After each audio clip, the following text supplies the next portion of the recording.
stops, no one knows. We're going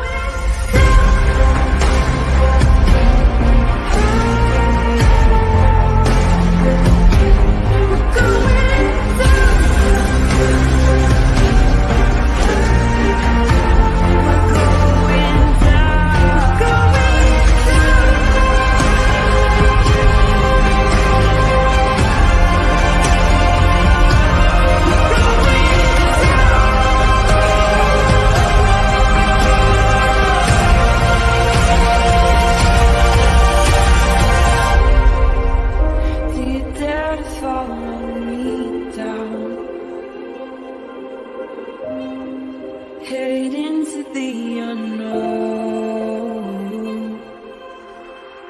Na, na, na, na, na, na, na.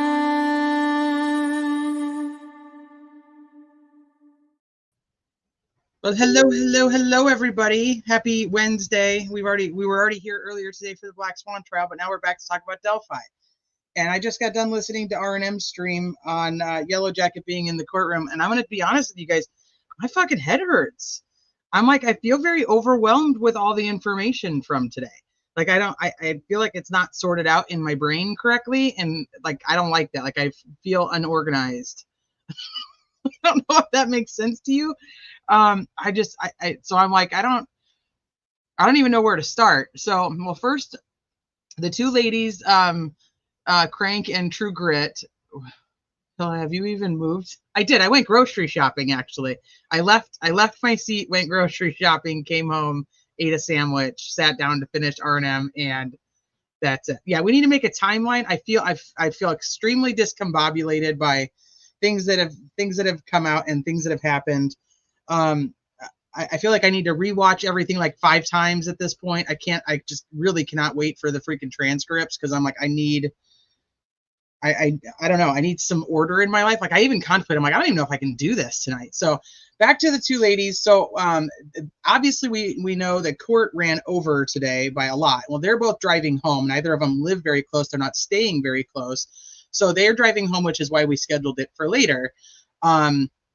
Both ladies were not in court this morning, which I feel really bad, because I kind of take responsibility that maybe like keeping them on so late last night, they didn't get enough sleep, and then they didn't get to court this morning. And so today, unlike yesterday, Judge Gold actually had it where the witnesses could not be in the courtroom when other people were testifying. And therefore, what that typically means is if there's testimony going on, or if court is in session, you get up to go to the bathroom, you're done. You're not coming back in the courtroom until there's a break for you to get in. It also means that if you're late to court, you're not coming in either. You're going to have to wait for the break, lunch, to be able to get into the courtroom. So they weren't there this morning, but I did watch R&M's first live, and they were kind enough to send me Yellow Jacket's notes. Plus, I've been trying to keep up on just anybody who has been posting anything throughout the day. Yeah, we're just used to, no, it's not. It's definitely not the note taker's fault. They did a great job. It's the presentation of all the shit today. It being so much, and then it being like all over. Like, I'm like, okay, like, when's the date of this, and when did that happen, and is this before that, or, you know, I'm like, okay, then did anybody ask this question? Like, it's so much, and my brain is just like, I need it, like I need it clear. It's just how, yeah, it's just how the brain, well, my brain functions. And so I feel very overwhelmed. So please bear with me. And I'm going to say hi to you guys in chat. And then I have a couple news clips that I want to show you guys first and foremost. And then we'll get started with Yellow. And make sure, could one of the wrenches drop R&M's channel in the chat for me?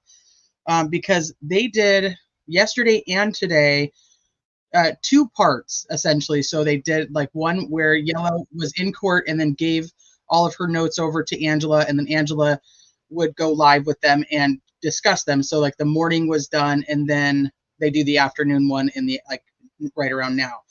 So both ladies have the link to come on. If there is anybody in chat that was at the hearing that wants to come on, just let me know and I will drop you the link. Otherwise, we're going to kind of we're going to wing it. Where's Bob? I know that's a great question. I'm assuming he's fucking exhausted. And I also don't know if there's another court TV thing. So one of the things he had said yesterday during his live was that he wanted to schedule it later because of all the other like responsibilities. I still have not seen Bob from court TV last night. Has anybody found that clip? It's very strange. Okay, Bob doesn't have a live scheduled. I did hear from him at 7. I asked just a minute ago if he's okay. I think today was a heavy day mentally. I wasn't even in court, and that's how I feel.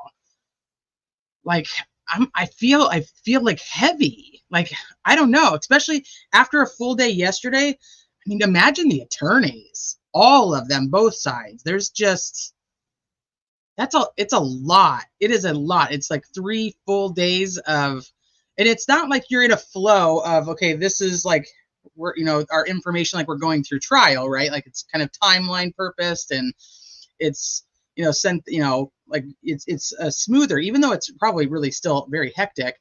This is all over the place. So it's like yesterday they're doing, these motions. Today they're doing different motions. Tomorrow they're arguing different motions. If Bob cries, I'll cry. Aww. Yeah, he gets, and he does. I said this on the Black Swan trial, or for the Black Swan case earlier. Like, Bob is a huge empath. Like, yeah, I mean, he's got like that sensitive side. Like him seeing anybody or hearing anybody going through any type of trauma, he can't. He just it's like an emotional overload. And Jay's the same way. Lucky for them, Sleuthy, me, Court, and so we don't do that. We're like, now we're not empaths. So all right, so let's see. Let me say hi to you guys, and then we'll get going. Hi, case closed with Casey. Hey T, would you let someone on who's talked to people at the hearing? I had a few people go. Yeah, if you would want to, I can do that. I'm just waiting to hear back from True Grit Crime, because I know she had a longer drive. So give me just a few, and I'll drop the link once we go through all of this if I haven't heard back from them yet. Let me see. Hi, Radar. Hi, Rochelle. Hi, Bonnie. Hi, Scott. R&M says notes are up. Can I post the link? I think DB sent me the notes. And then I got your notes that you posted earlier, the ones from this morning. So that's what I was going to use, because both these ladies didn't go. They weren't in court this morning. Overall take on Monica Walla after hearing R&M. My overall take on Dr. Walla is I cannot figure out for the life of me why Nick wants her to take the stand. It seemed like she was there today testifying on behalf of the defense. I'm like, I'm so confused. That's part of my, I don't know. So he's not going to get away from his original timeline because of the witnesses, and I don't care how people twist it. You mean Richard Allen, you don't think is going to get away from him telling Dan Doolin that he was there between 1:30 and 3:30? I'm assuming that's what you mean. Hi, Dom. I'm sorry. I did not pay attention to anything. Hi, Dom. It's good to see you. I hope that you're doing well. Thank you for the super chat. Ironically, I saw your comment without it. So, I mean, I saw your other comment that didn't have it. But thank you. Women Doing Impossible Things, thank you for joining membership. I appreciate you guys very much. Okay, you haven't heard anything from today. Super excited. We're going to do it. It's a lot, I know. Hey, Jen P. My head, hold on. My head is twisted. Yeah, I know. Hi, Rebecca. Hey, Brandola. Hi, Teresa. Yeah, they didn't bother to do that. That's kind of interesting, too. Nor did they check the dump at all, which is weird because, like, Ron Logan was, like, one of the primary suspects at the beginning of the whole thing, and he was at the dump. Well, he was at the other, the other place, but I'm just like, why didn't they check any of this stuff? I don't know. That's weird to me. I don't think their search was very big.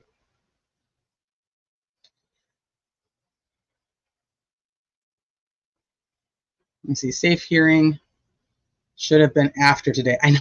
Maybe they should have taken like the easier ones like for tomorrow, but tomorrow's the motion in limine. So today was the motion to suppress. So a couple interesting things. So there was the motion to suppress Richard Allen's statements from when he was in prison, with the companions and the guards and the warden and this essentially 2 to 3 month time, 2.5 month time period where he was just hold on. Okay, let me see. Perfect. I think this is the one that DB hooked me up with. Let me see if it's different at the end.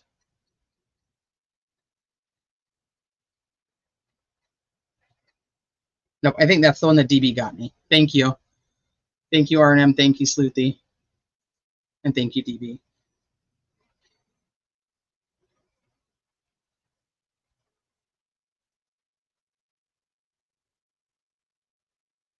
So they were doing the motion to suppress for those, and then they also had the motion to suppress for the second interview of Richard Allen that was done by Holman. We've talked about this a whole bunch, where they stated that Richard Allen was not read his Miranda rights before this, but apparently they dropped that today. They said, no, we're taking that one off the table. We don't care what happens with that one. No big deal. So I don't know if anything was cited, but we'll look at the notes too to make sure that I'm not missing anything on that. But yeah, so they dropped that one, and then the other part of the hearing. So the morning is essentially on the motion to suppress these statements, and then they have the motion for admissibility. That's actually the state's filing to get Dr. Wallace statements and information in to the trial. But I think that really kind of that's what really threw me. I was like, I don't know what she said that helps the prosecution so far, but back in the ring. I know. Back in the ring. Hey, Ramblin'. Well, so they had said yesterday today was going to be heavy. I'm assuming it was heavy. It was heavy because it was a lot of information tried to be compact into one day over a very big time frame. I don't know if that's going to make sense. And then there's a lot of different players involved. So we'll go through it a piece at a time. But first, let's go through a couple clips. Let's see what mainstream media has to say. Because yesterday, there was a couple articles that I was like, at least they're reporting, what we're hearing, which is not always the case. And I didn't get to say hi to everybody individually, but if you guys are here, I appreciate you guys being here. Just bear with me because my head is just.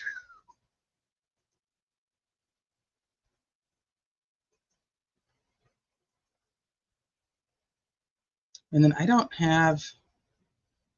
just going to make sure I have my email up too so that I can see True Grit Crime.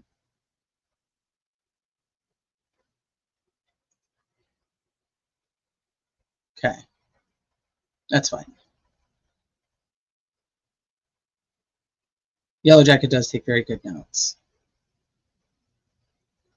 All right, I'm going to play this. You guys just let me know that you can hear it. First things first, always. Meantime, possible.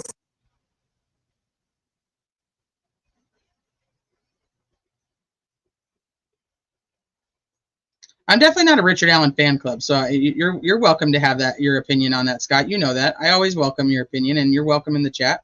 I know that you think he's guilty, and that's fine.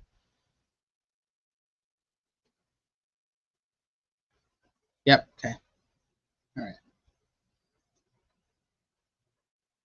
So these are in no particular order, FYI.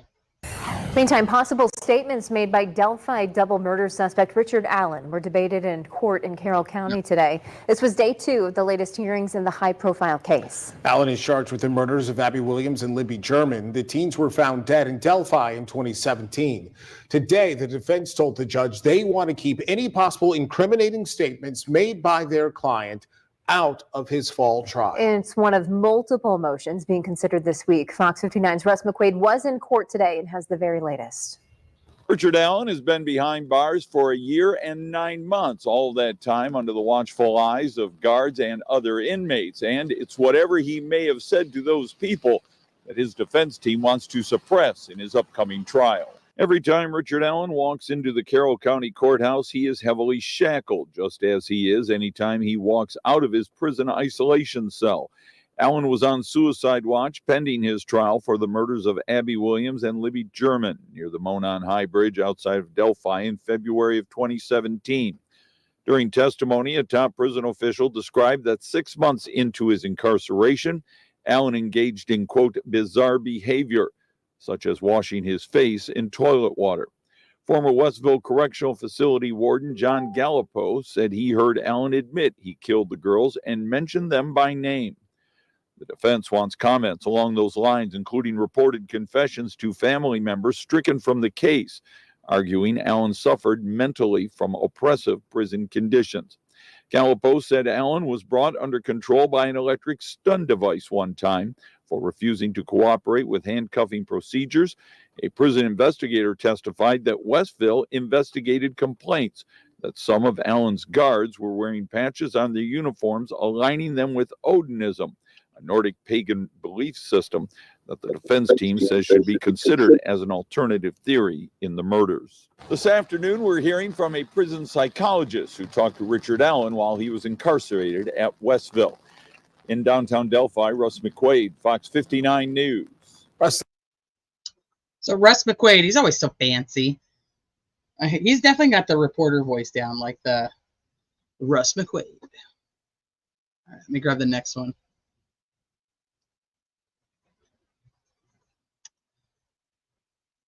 So just FYI, because I know that people are, Scott, don't be overwhelming to people. It's okay that you have a different belief, but don't be overwhelming. That was weird. What was that?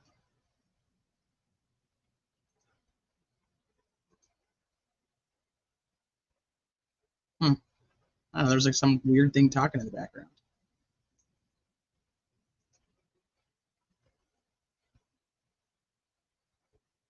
No, he's not allowed to, but he has repeatedly said in prison, as many times as he said that it's his fault or all the confessions, he's also stating and affirming his innocence. So, I mean, he is telling people he didn't do it. He's not allowed to speak publicly. Shmita's like, I wouldn't yell. So to me, that's not a valid argument. Because, I mean, we have tons of people who aren't allowed to talk because they're under a gag order. And they can't say anything. Okay, let's go to this one. Prison officials say the man accused of killing two Delphi teenagers. Hold on, I got it on 2 times. You know me, listening to everything fast.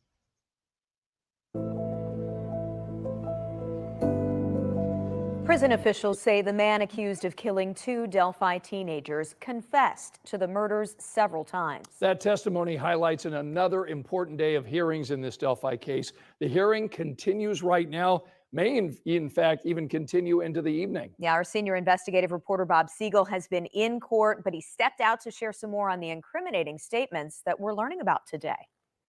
Will a jury be able to hear about the alleged confessions from Richard Allen? That is the focus of a hearing today here at the Carroll County Courthouse. The state says prison guards and inmates at the Westville Correctional Facility heard Allen confess to the killings of Abby Williams and Libby German, and that the defendant also confessed during recorded phone calls with his wife.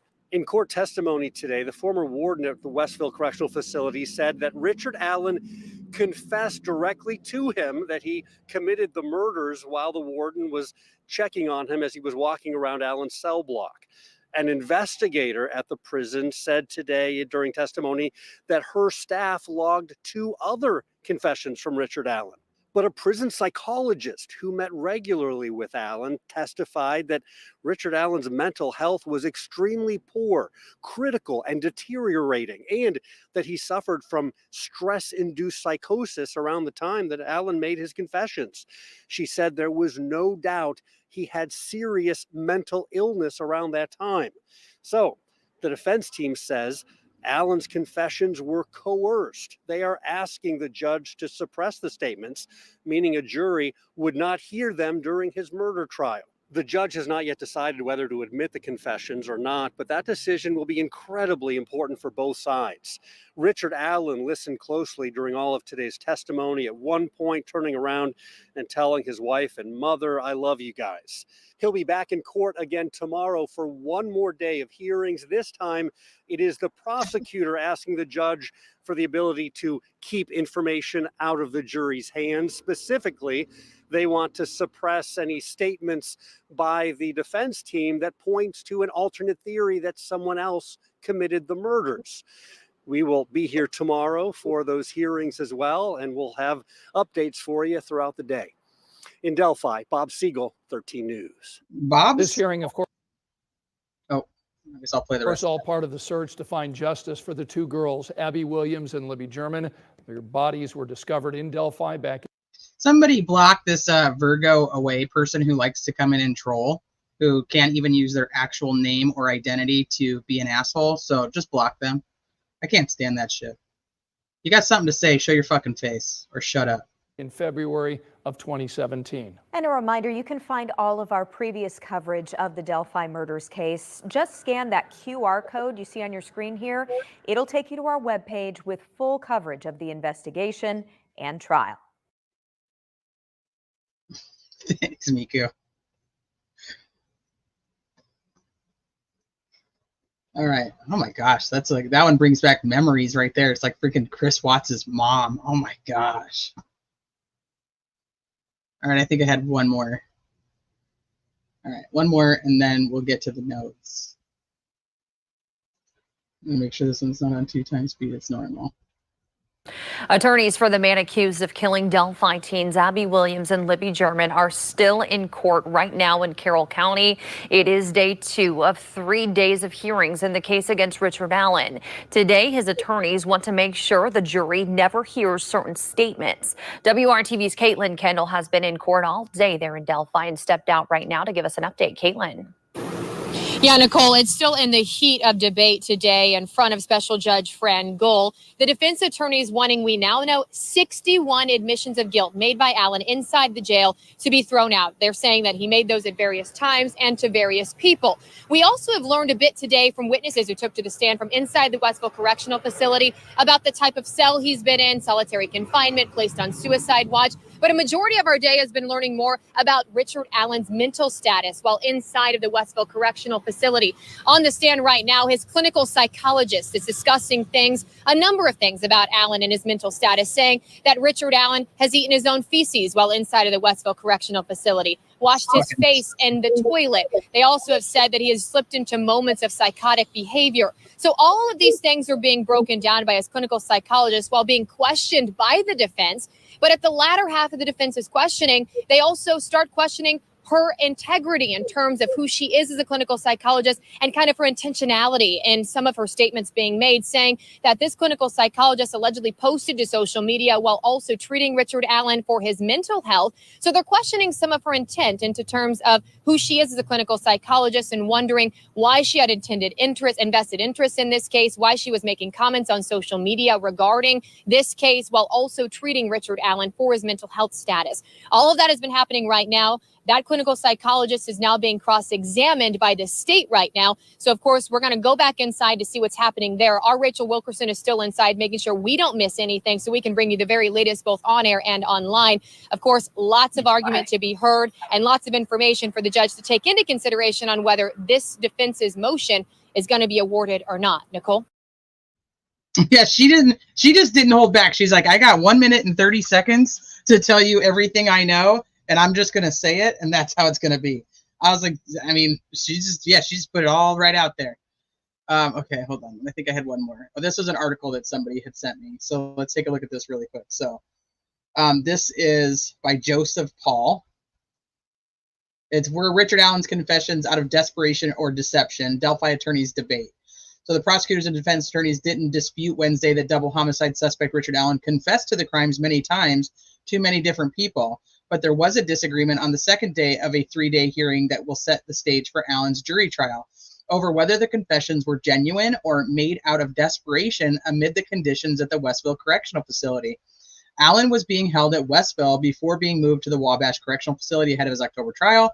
Wednesday's proceedings stretched late into the evening. Hold on, let me make this bigger for you guys so you can see it. stretched lately with much discussion about quote unquote the hole, a maximum security portion of Westville where Allen was held in solitary confinement for more than a year. This was reportedly at the order of prison administration for safety reasons. Allen had little privacy in the hole, and he was under constant surveillance and rarely allowed to leave his cell. There was some debate Wednesday as to whether or not that he had the ability to dim the lights. That's an interesting debate to have. The unit was described as infested with bugs and mouse droppings and extremely noisy, with neighboring inmates calling Allen a baby killer and yelling at him to take his own life. That would make any man go crazy, said Allen's attorney, Brad Rosie. Allen's prison psychologist was called as a witness Wednesday afternoon and detailed the man's spiral into madness, which at some points included banging his head onto the wall and eating his own feces. Dr. Monica Walla also recalled Allen's suicidal thoughts intensifying and that he said death would bring him relief. Prosecutors said that Allen's shift toward bizarre behavior happened after meeting with his lawyers. This is what prosecutors have claimed this, and we know that that's what's being said on social media a lot too. Dr. Monica Wallen noted in past reports her concerns that Allen was faking his symptoms. Wallace said prison staff ultimately resorted to involuntarily injecting him at least once a month with an antipsychotic medication. It was around this time that Allen made confessions to his family, the inmates, and guards, as well as Walla and other medical staff. Rosie wants those confessions thrown out, blaming Allen's mental deterioration while in prison. The warden, who was called as a witness Wednesday morning and remembered hearing firsthand several of Allen's confessions, saying, "I killed those two girls," the warden reportedly heard Allen say while standing outside of his cell. This is interesting to me because we've heard for, I don't even know how long now, what was the safekeeping in June of last year, so over a year, that he confessed to he wrote a letter to the warden and confessed. So I don't, now all of a sudden it's very different. And I'm going to go back and look at the transcripts from that hearing because I can't remember off the top of my head the exact wording used. But we were told that there was a letter written to the warden. So I'm trying to remember if that was actually in the hearing from June or if that was what just came across on social media after the fact. If one of you guys remembers, please put it in chat because I don't know. So now it's supposedly while the warden is standing outside of his cell. Halidol apparently is the antipsychotic medicine. They were giving him shots of Halidol. Allen was on suicide watch and relegated to isolation for much of his time at Westville, which prosecutors noted was well beyond the 30-day threshold set by the Indiana Department of Correction for inmates with serious mental issues. The warden responded that some inmates like Allen can't be released into general population for safety reasons, and that the suspect was treated the same as other inmates in solitary confinement. Just recall, though, that this guy's not convicted. So this whole same treatment, he did this last June too, saying that he's being treated the same. But he's not, he shouldn't be. He's not the same. Let me see what you guys are saying in here. Hey, let me tell you something. When I was in prison, they gave me a little, and that stuff will make you sleep. It will make you delirious. You do not know where you're at or what you're saying or what. Holy shit. They started to inject him, yeah, which is also interesting when the psychologist thought he was faking his symptoms at the beginning of this. And then she's like, okay, yeah, I guess we can go ahead and treat him with an antipsychotic, even though he's faking it. I don't know. That doesn't make sense. This is why I told you guys at the beginning of this live, very overwhelmed with some of this information. Not a lot of it makes sense to me on how they would come to these conclusions to do this. So I've got to wrap my mind around some stuff. So I don't know. My opinions may change once I kind of am able to process.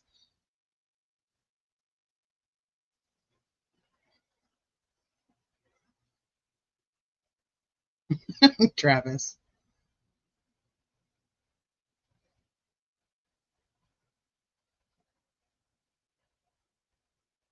Let me see.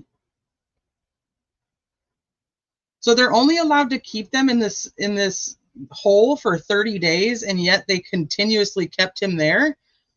Due to, and they say it's due to the safekeeping order. That's why he has to say that he has to stay there longer. So instead of fixing this, they just decide it's okay. We'll leave him there. We'll just give him an injection of an antipsychotic drug.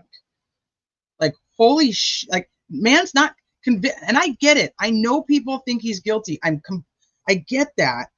He's not a convicted felon. He's not convicted of shit. He's not even a prior felon. He's got no criminal record. So they say, like, we're going to do this to keep this man safe. And then we go ahead and we just lock him up into solitary, like, into months and months and months. And then when he fucking starts going crazy, we're like, well, fuck, he's crazy. Let's just give him an antipsychotic. Maybe we can reverse the damage we've done. I'm like, what? What? It makes my head hurt because I'm like, holy shit, like this could be you. They think you did something and this is it. They're just like, hey, you know what? We think that you're going to end up, hurting somebody or somebody's going to hurt you. So we're going to put you in solitary where apparently all your neighbors don't like you there either because they're yelling at you. I don't know. That's why I said I'm just so overwhelmed with the information from today. All right, let's see. Set by the Indians for serious mental illness. Respond to some inmates like Allen. He's treated the same as the other inmates in solitary, the convicted felons. So Fran Gold took Wednesday's arguments under advisement and is expected to issue rulings in the near future. The last day of hearings begins Thursday morning. Prosecutors and defense attorneys are expected to argue if the jury can see possible evidence that a third party, in this case, a group of pagan worshipers called Odinists, committed the homicides. So that's tomorrow. That's the motion in limine.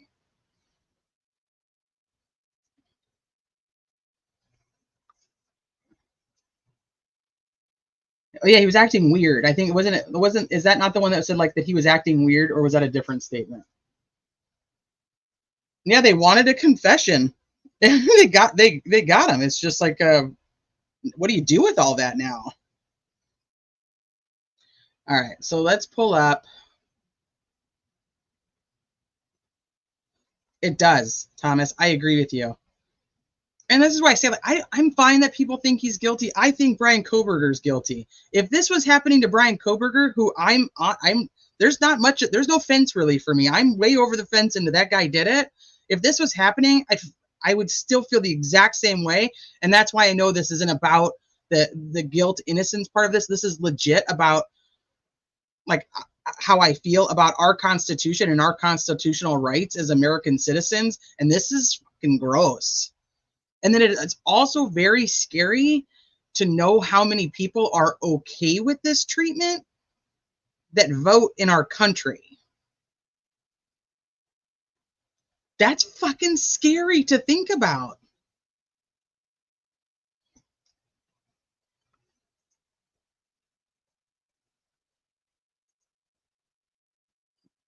Okay.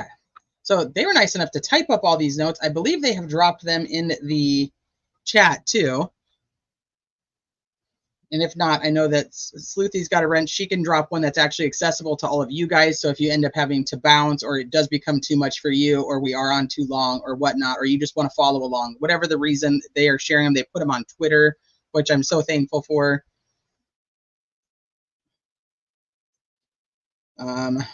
So hold on. And now I gotta see if I understand them, because this is not how I read them earlier. I read them like this. So let me see. I may actually be able to make more sense out of these, because this is how I followed along with them when they were doing it. Yeah, you shared this typed one. But now the typed one is confusing to me because I did the written ones along with them. Yeah. So, and I don't know if this is a purple inked pen. And yellow is probably not here, but I just have to say I fucking love purple. So I hope this is a purple ink pen.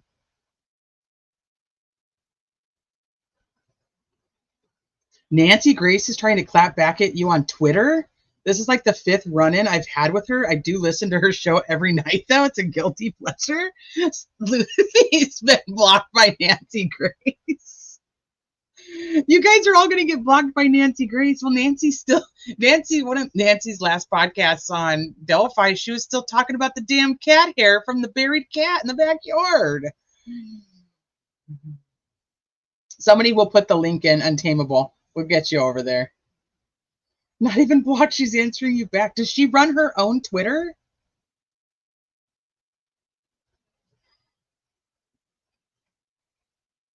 Does she run her own Twitter? Like, I wonder if, like, is it actually her that's on there? Yeah, it's through these arch nemesis. I love Nancy Grace. But it is purely for entertainment value. I do not look to her to give me insight and research into cases. I fell in love with her during the Casey Anthony case. She bugs the shit out of my husband. And so, as Luke said, it's like a guilty pleasure. But I know I'm watching entertainment. 9:50. Oh shit, I don't know if I can be done by then, Tammy. I had that cat hair in my mouth. It's real. Nancy is misinformed. It's a struggle when you have a news reporter or whatever title you want to give her, an entertainer. I don't know, because I think like Vinny's a news reporter, but Vinny like remembers all the shit from the cases. Like he tries his best to stay on top of like every case. It's really hard I'll tell you, just from the perspective of like me, I try to cover a bunch of different cases. There are pieces that get lost versus like somebody who does the same case continuously. It's much easier that way because you're like pushing information in and out of your brain. Salty Beach, you don't think it's going to go to trial? Do you think that they're going to plea, or do you think they're going to drop the charges?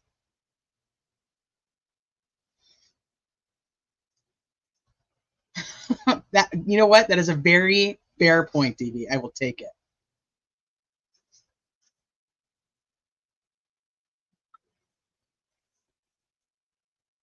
Nancy Grace just bulldozes without actually listening to anyone.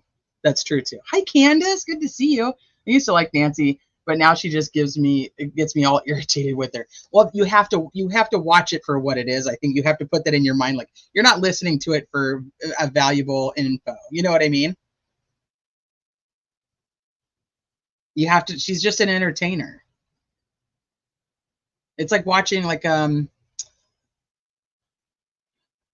it's almost like watching like a TV show about a true crime news person, if that makes sense.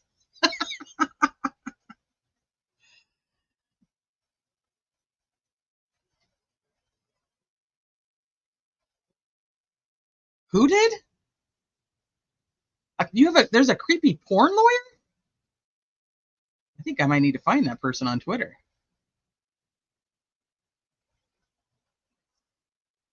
If Nancy Grace made appearances in my backyard, I might try to be home that day. But that's as far as I go to see her.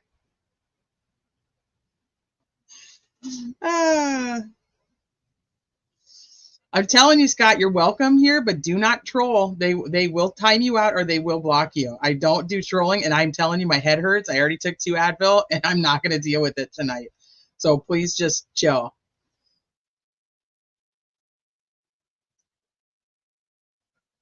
She said a porn lawyer. Who is this porn lawyer? Now we're like, we all want to know. Not a corn lawyer. She said a porn lawyer. Who dis? We need more info. We all want to go find this lawyer.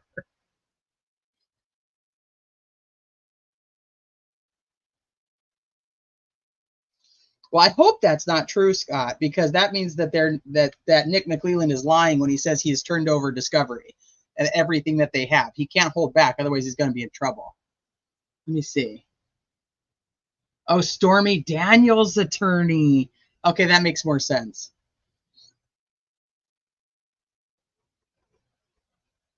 I don't know. Are you talking about like Martha Stewart? I think you're talking Martha Stewart.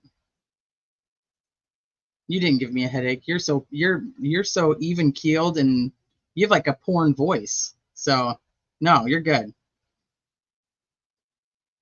I was trolling Luke on Twitter earlier today. And then I was late for my own live because I was too busy messing with Luke.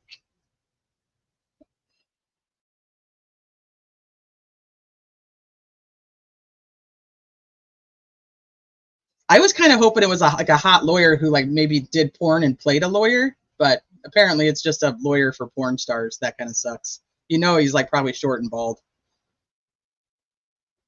All right. Anyway, back to what we were doing. Let me see. What is this one? Oh, okay. That's that. That's the notes. That's another copy notes. Thank you, Tammy. So one thing that I thought was quite interesting from today was that Nick McClelland didn't do any talking.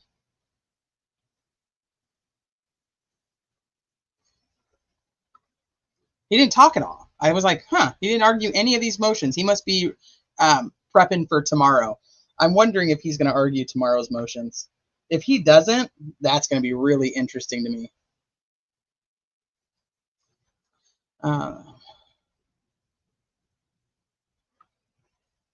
And you took out your triple spaces. Okay, so maps. See, I'm going to put this one on my other screen so I can go to, because like I said, I know. So maps is maps the IA person? Because I think that's my understanding is maps was the IA person. But like I said, I have not gone through it this typed way. I just know from here. So Rosie withdrew the second motion to suppress on the one with Holman. We already talked about that. State's motion to suppress the statements. Rosie opening statements dealing with constitutional violations, both the U.S. and Indiana state codes. Rosie runs through full list of criminal codes, preparing the judge for the issues that they're going to be arguing. And he says that he puts all of these confessions into 5 buckets. So I've heard that like being a big thing today is these 5 buckets of, oh shit, I left that.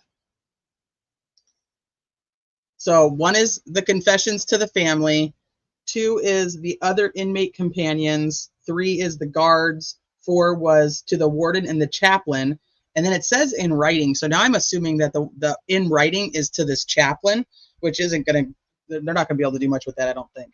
And then 5 to the psychologist.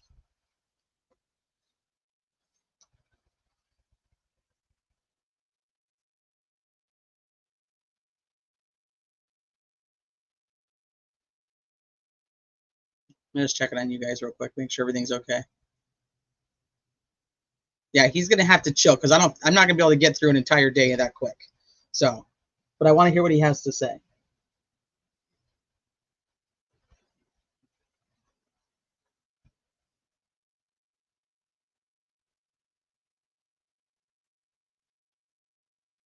So, I don't know if Arnhem is still here or DB. Was Maps the IA person from the prison? They cannot hold discovery up until trial. That is untrue.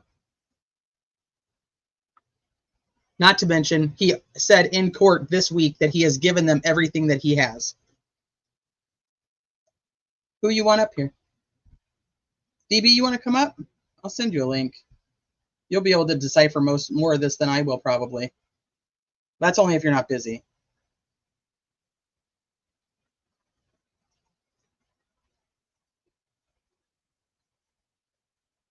Yeah, the FBI didn't like the cops lying in the Reed case. But it seems that we have, yeah, it's the IA investigator for Indiana Department of Corrections. So if IA is involved, they know, they're looking at it. I mean, there's definitely something happening with to see whether they think you just told Fiend you were busy, so you can't. Where's Fiend? Is he live? I don't know what's beeping in behind me. Okay, so let me go back up.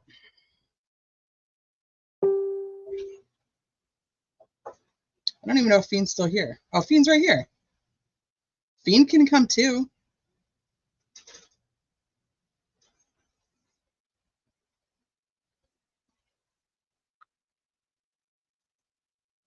Here.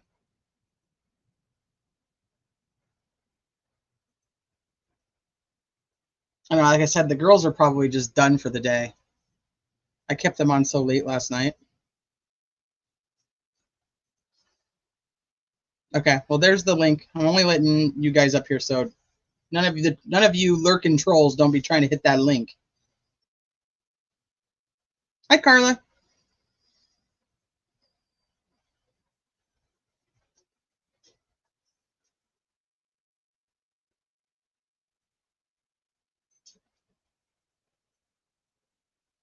Yellow put in her notes that when Rick walked in, that he turned to Kathy and Janice, his wife and his mom, and mouthed that he loved them, which he seems to do almost every session. And then said that Rick sat and turned around and smiled at them for a few seconds, started looking up at the stained glass skylight again, and Baldwin was talking with him. All right, here's the guys. Hi, guys. You gonna come take over my channel? Oh my God, let's get to it. I'm just kidding. All right, I'm gonna bounce then. You guys got this. Oh shit. Oh man, that already happened once a day. Okay, so I was just kind of going over Yellow's notes. So they withdrew the second motion to suppress.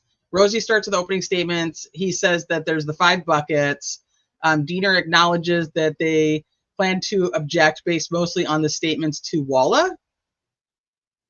And they agree about the 5 buckets, but notes that there's multiple people in each of those buckets.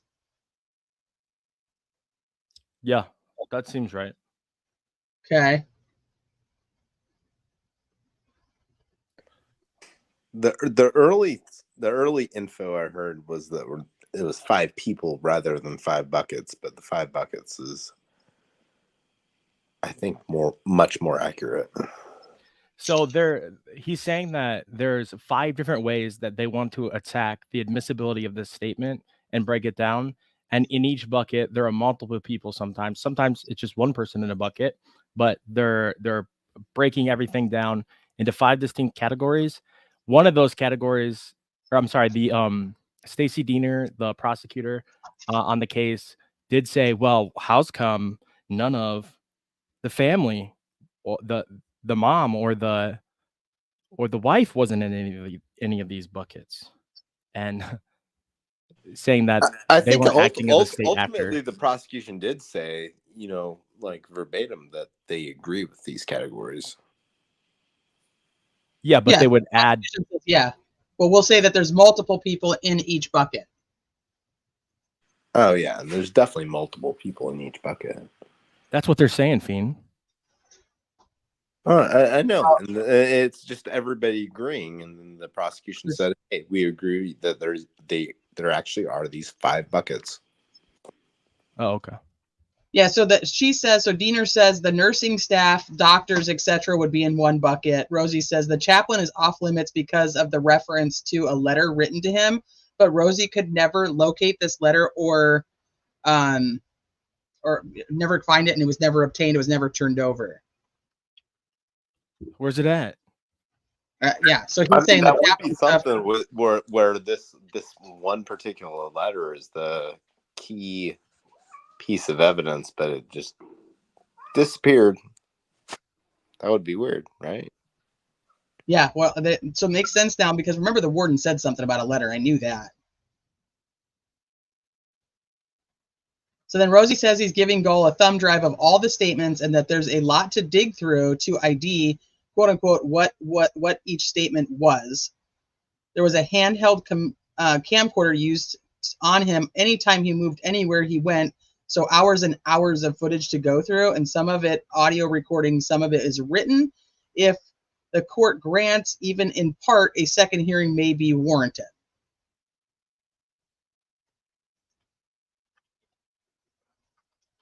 I mean, that part to me sounds like the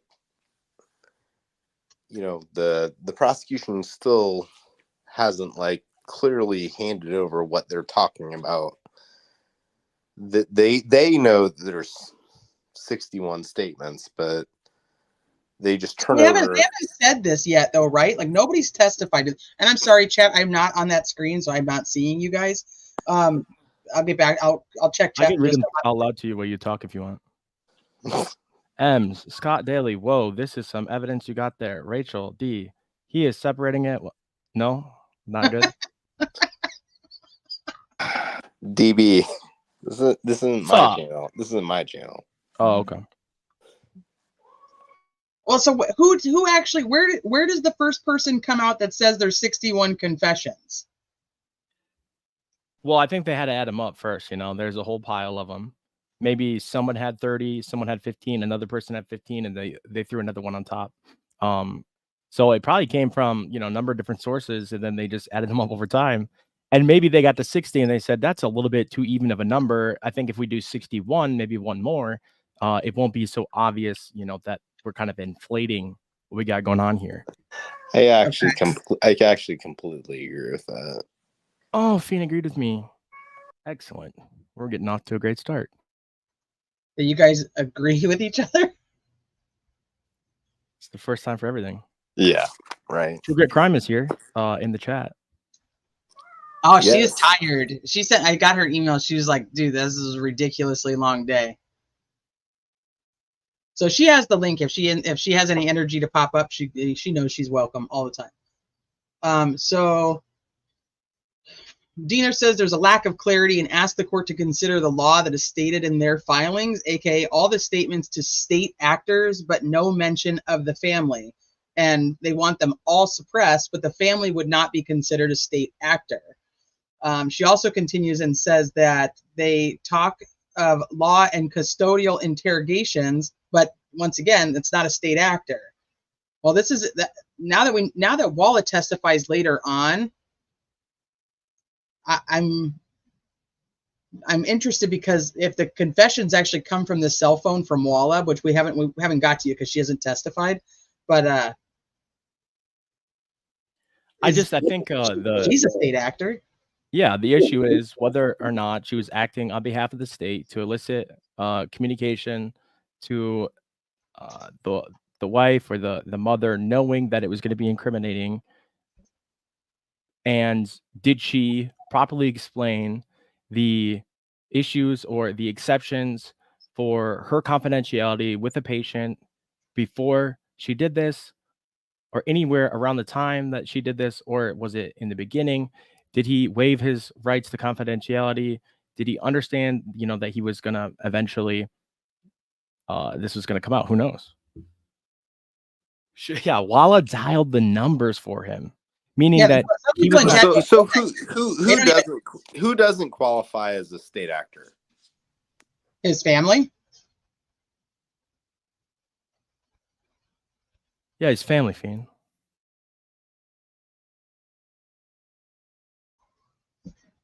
That's the only person the only people I can think of would be his family, or I mean, friends, anybody he would be talking to outside of anybody working there. But if like I said, since most people in chat haven't heard that Walla's testimony from later in the afternoon, when this is happening, nobody knows that Walla is actually the one who dialed the phone for him to call his wife. Yeah, and it also sounds like she dialed up Keegan Klein's name and case number into their system to see what's up with that dude. It does seem a little bit like she dialed up his wife at an opportune time. That is a little bit concerning.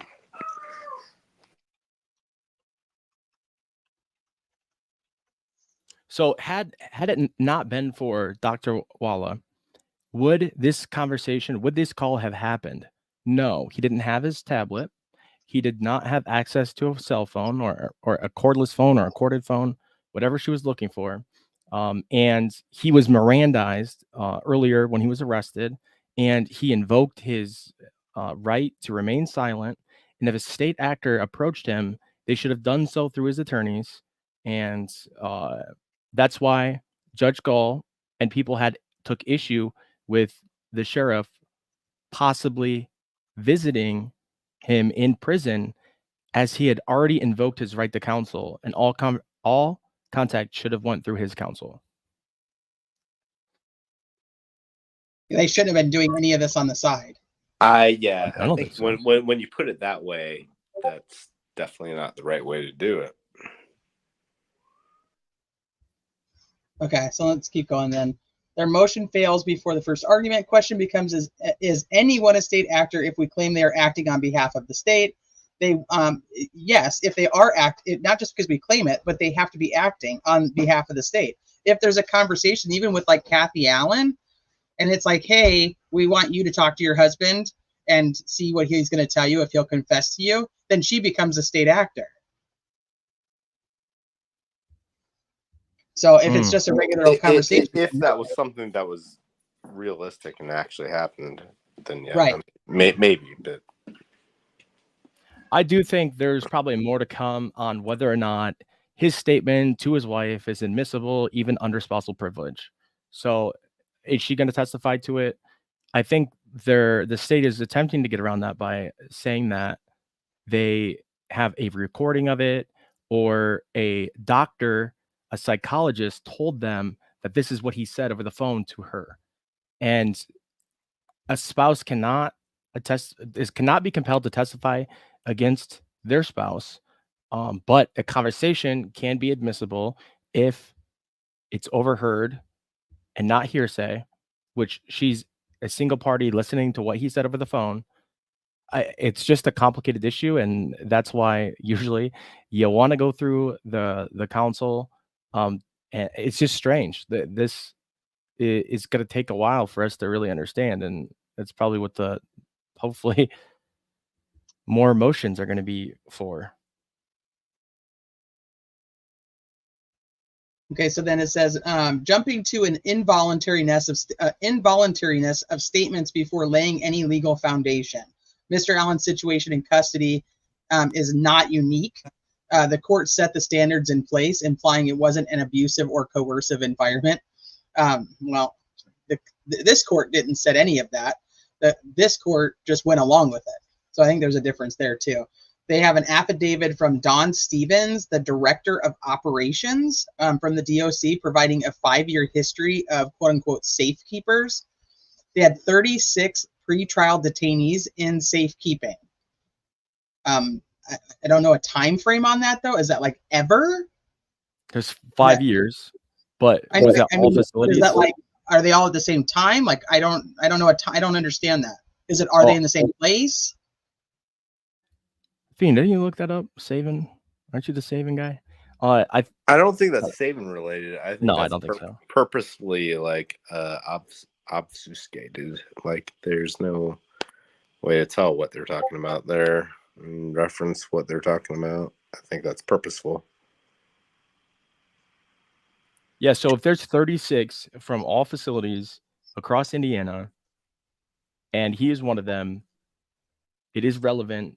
The other conduct to these inmates while they're detained.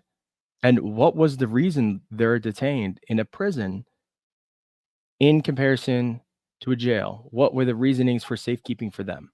I would love to know. Yeah, and what's the term that they were there? How long did they spend in the DOC? Were they put in solitary? Same thing. I mean, I think there's a lot that could go along with that. Just saying like, hey, it is what it is.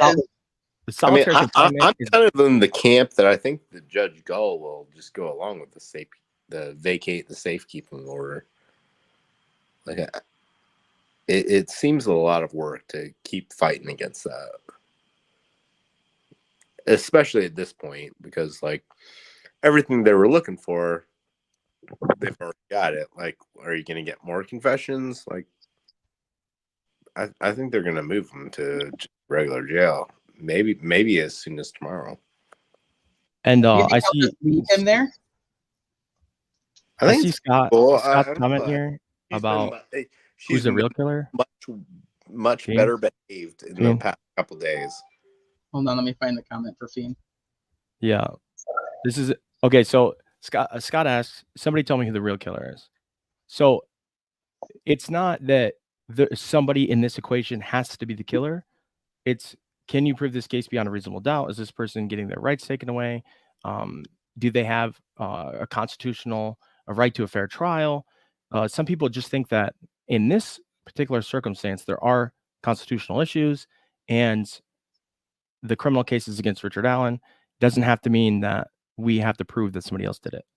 I know he's trolling, but just he's not trolling. He's just like in a certain encampment, and he he's adamant that Richard Allen is guilty. He just isn't. One thing that I would say to that is that Brad Holder said that Patrick Westphal killed the girls, and that's just what he said.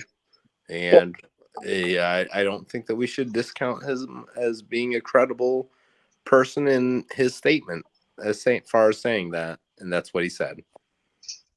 Elvis also confessed to his sisters. Yeah, I mean,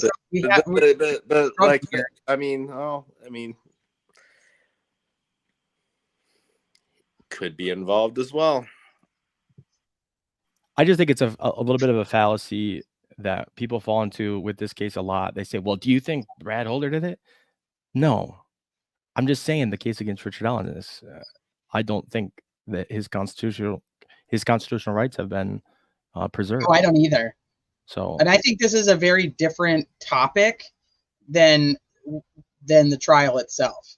I think what's happening to Richard Allen is very different to whether you think he's innocent or guilty. It doesn't matter because he is currently under our Constitution innocent until he is proven guilty in a court of law.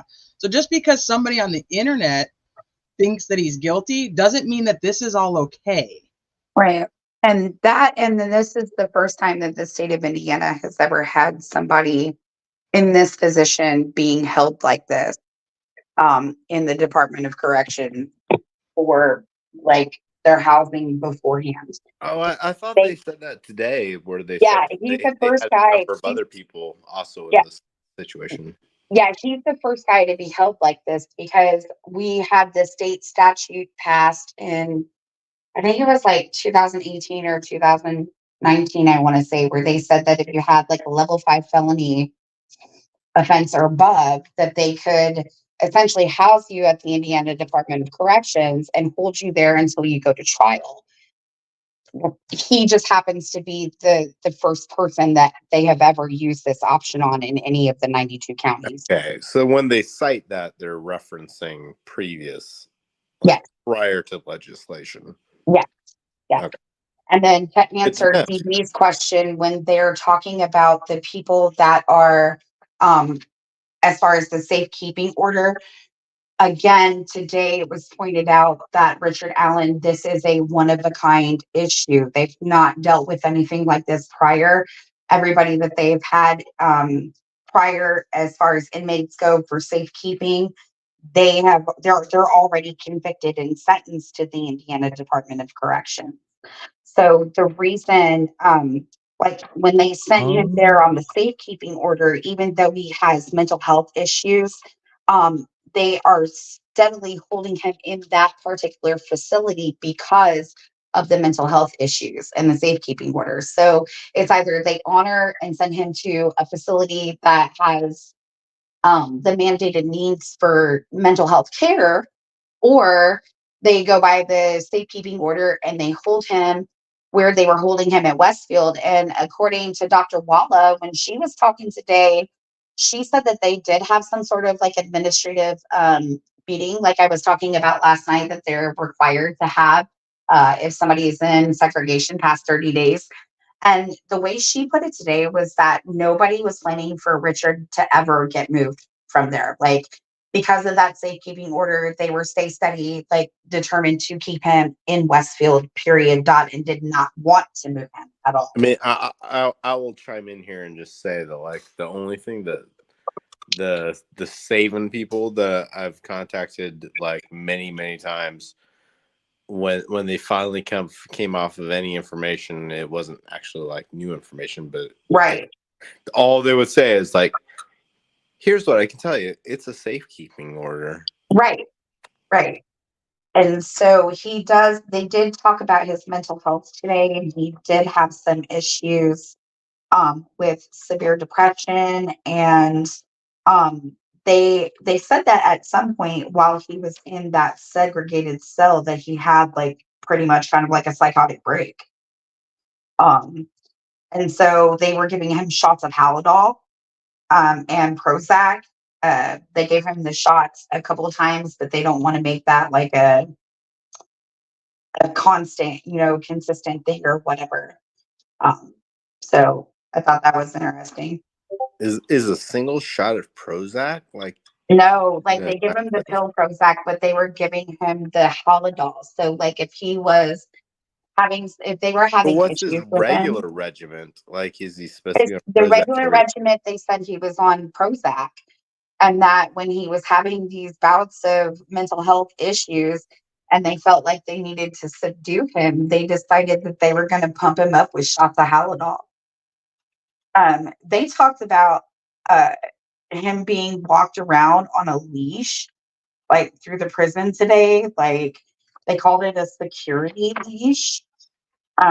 Like all kinds of messed up stuff going on. And yeah, it was a mess. They said he was leashed like a dog, constantly shackled, watched by guards, videotaped anytime that he was moving through the facility or he had any visitation with his attorney or his family. Something else that was really interesting about that whole ordeal is like when he would go to visitation, they said that they would allow him to drink Pepsi, but no water. And so I guess That's the weirdest shit. like he kept asking them, like, why can't I have water? Like, why can't I only have Pepsi and I have water? And I guess he couldn't get a straight answer about that. But I thought that was really strange too. Like, Pepsi, really? Crazy. That sounds terrible. I Yeah, fucking you're hate jumping ahead. Like, I don't want to just sit there and drink Pepsi. I'd rather drink water. I Right. don't like Pepsi. Yeah, Pepsi is disgusting. feel like I agree. it's I'll take torture. I'm a Coke one girl. Diet Coke, please. So, They're like, no, you cannot have Coke. right? Your Coke fiend, that's just fucking funny by itself. You got a And new name, fiend. yeah, so like I do have some notes from like the first half of the morning that That's were somebody there because I'll tell you y'all, Carroll County, they really are doing some big things. They decided that they were going to repave roads this morning. Okay. And they had us stop in a line of cars for 30 minutes before they moved like the other side of cars. So I was 5 minutes late to the courtroom and they would not let me in the courtroom until lunch broke. Gold will not let you go in that courtroom. That's cool. But she was an hour and a half late, right? Right. The day before. That was Yeah. cool, but you being an hour. That's because You she being didn't have 5 the. minutes I was late, like not 5 cool. minutes late for Right. real. I got up there, the guard was like, I can't let you in. And I was like, for real? And he was like, yeah. I was like, literally, it's 5 minutes. He's like, she's a stickler. He's like, I can't. He said, I just had to turn away another media person. And then right after Oh, he she's turned me away, he her turned except Susan Hendricks like away. herself. Like when she just not show the whole day. We just Yeah. can't the whole day. Mm-hmm. But Okay. I did get to like get some notes from another person that was there. The lady was nice enough to share, what she had. I saw some really interesting interactions in the court atrium hallway today that were, yeah, really interesting. Yeah, so it's Shit, crazy. we lost DB now. Huh? Said shit, we lost DB now. Oh, He's gone. I'm sorry. Okay. No, it doesn't have anything to do with you. Stop apologizing. Well, it's a habit. It's a bad habit.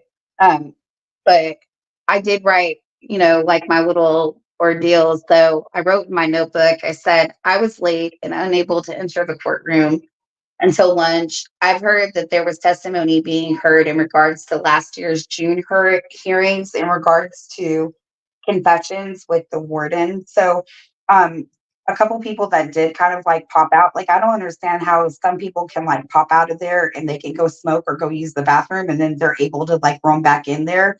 Other people, like if we go out of the courtroom, they won't even let us go back in. If there's a witness on the stand, you can't go back in the courtroom if you go out to go to the bathroom until they're done completing their testimony.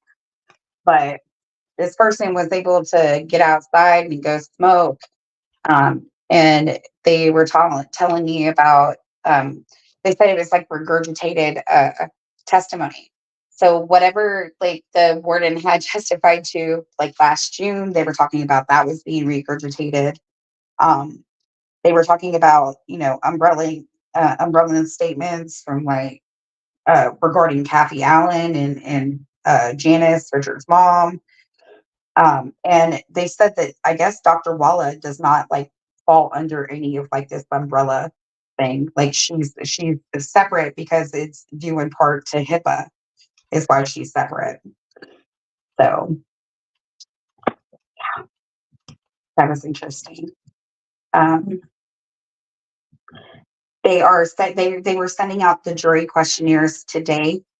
I don't know if you guys know that. We haven't talked about that. So there 600 jury questionnaires are going to be sent out, and then will be given the input will be given to the attorneys to go through. Yeah, and it said all of the potential jurors should be receiving that summons The by the end of next week. whether the due process gang gets to, you know, vet all these jurors, Mm-hmm. right? They should, right? Is They that should. not how this You would works? think. Right. You Well, would think. we haven't done the live to clarify a lot of those statements yet, but I will say from the due process gang, it's not like they're going out and going, even if they were to, which they just volunteered. Nobody even said they were going to be allowed to do it. And two, if they were to, it's just vetting like social media to get a feeling on who investigate or who each juror would be. It's not about like stalking them and going to their homes and sending out. It's very different. And it's very, very common. It's getting a good idea of pooling the type of people that you're going to be dealing with. You know what I mean? That makes a difference. It does. It does. I don't think it's a bad thing to do that research at all, in my opinion. So there's an interesting idea that people could do like pre-research and just get like lists of all the people that are in all these groups.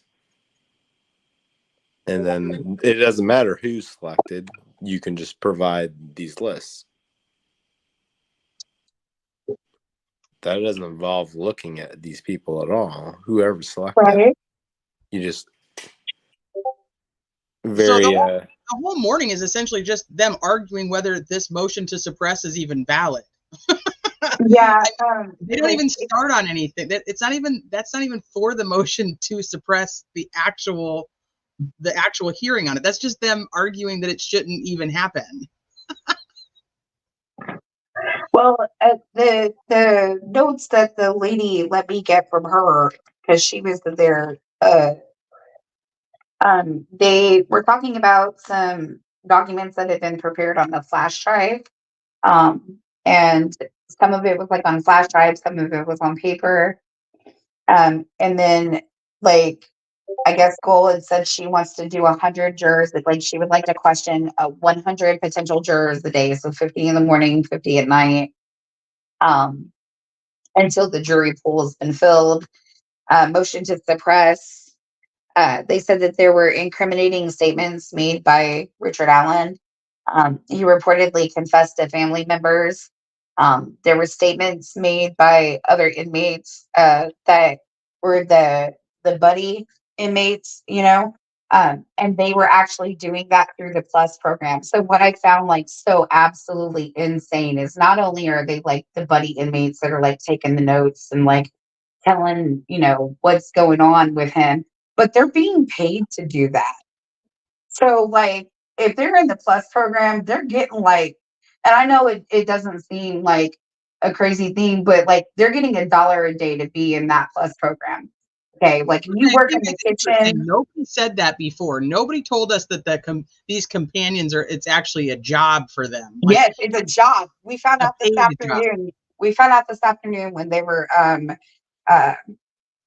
going and examining Dr. Walla that this is a job. So these specific inmates are part of the Plus program at the prison. And the Plus program is basically like it's a faith-based program, and they also work with people who may have like mental health issues, drug and alcohol issues, things of that nature. Like this is It's a Christian based program, like Bible based, right? And they do different things, but they get paid $1 a day to go through that program. Um, so they get paid to like walk around and take the notes or whatever. And it doesn't matter like whether they write anything at all because they're still going to get paid for it, which doesn't make any sense to me, like at all. And they said that they stopped that like whole entire buddy ordeal when one of the when inmates started calling home to their families and telling their families like, hey, we're here with such and such, and this is what he's saying, this is what's going on.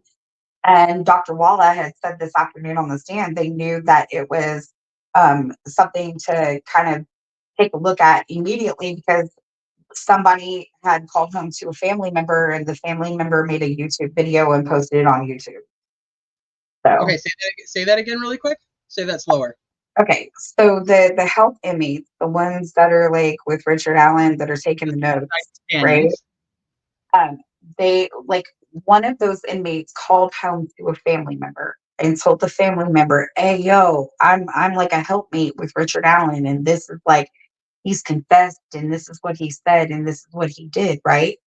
And that person's family member got on YouTube and made a video about it. Who's saying that in court? Huh? Who is saying that in court? Dr. Walla. She was talking Dr. about it Walla when she was on the stand this afternoon. Is testifying. Yeah. Dr. Walla is testifying that one of the inmates that was a suicide companion told their family member. Yes. And the family member turned around and made a video for YouTube. And they said that they knew that it was something that they had to consider, like looking into. And because of that, because, that's like a security risk breach, whatever. But also, they immediately, she said, after this incident, they switched out the companion inmates with actual companion guards. So then that's when they started making the guards do the job instead of the inmates. So there was confirmation in court today that a YouTuber made a video based on something that was said to a companion inmate. Yes, and that's that what I'm was hearing his you say. family members. Somebody had gone on YouTube and made a whole video about it, talking about what their family member had described was being told to him while he was in there with them. Yeah. So, yeah. That's interesting.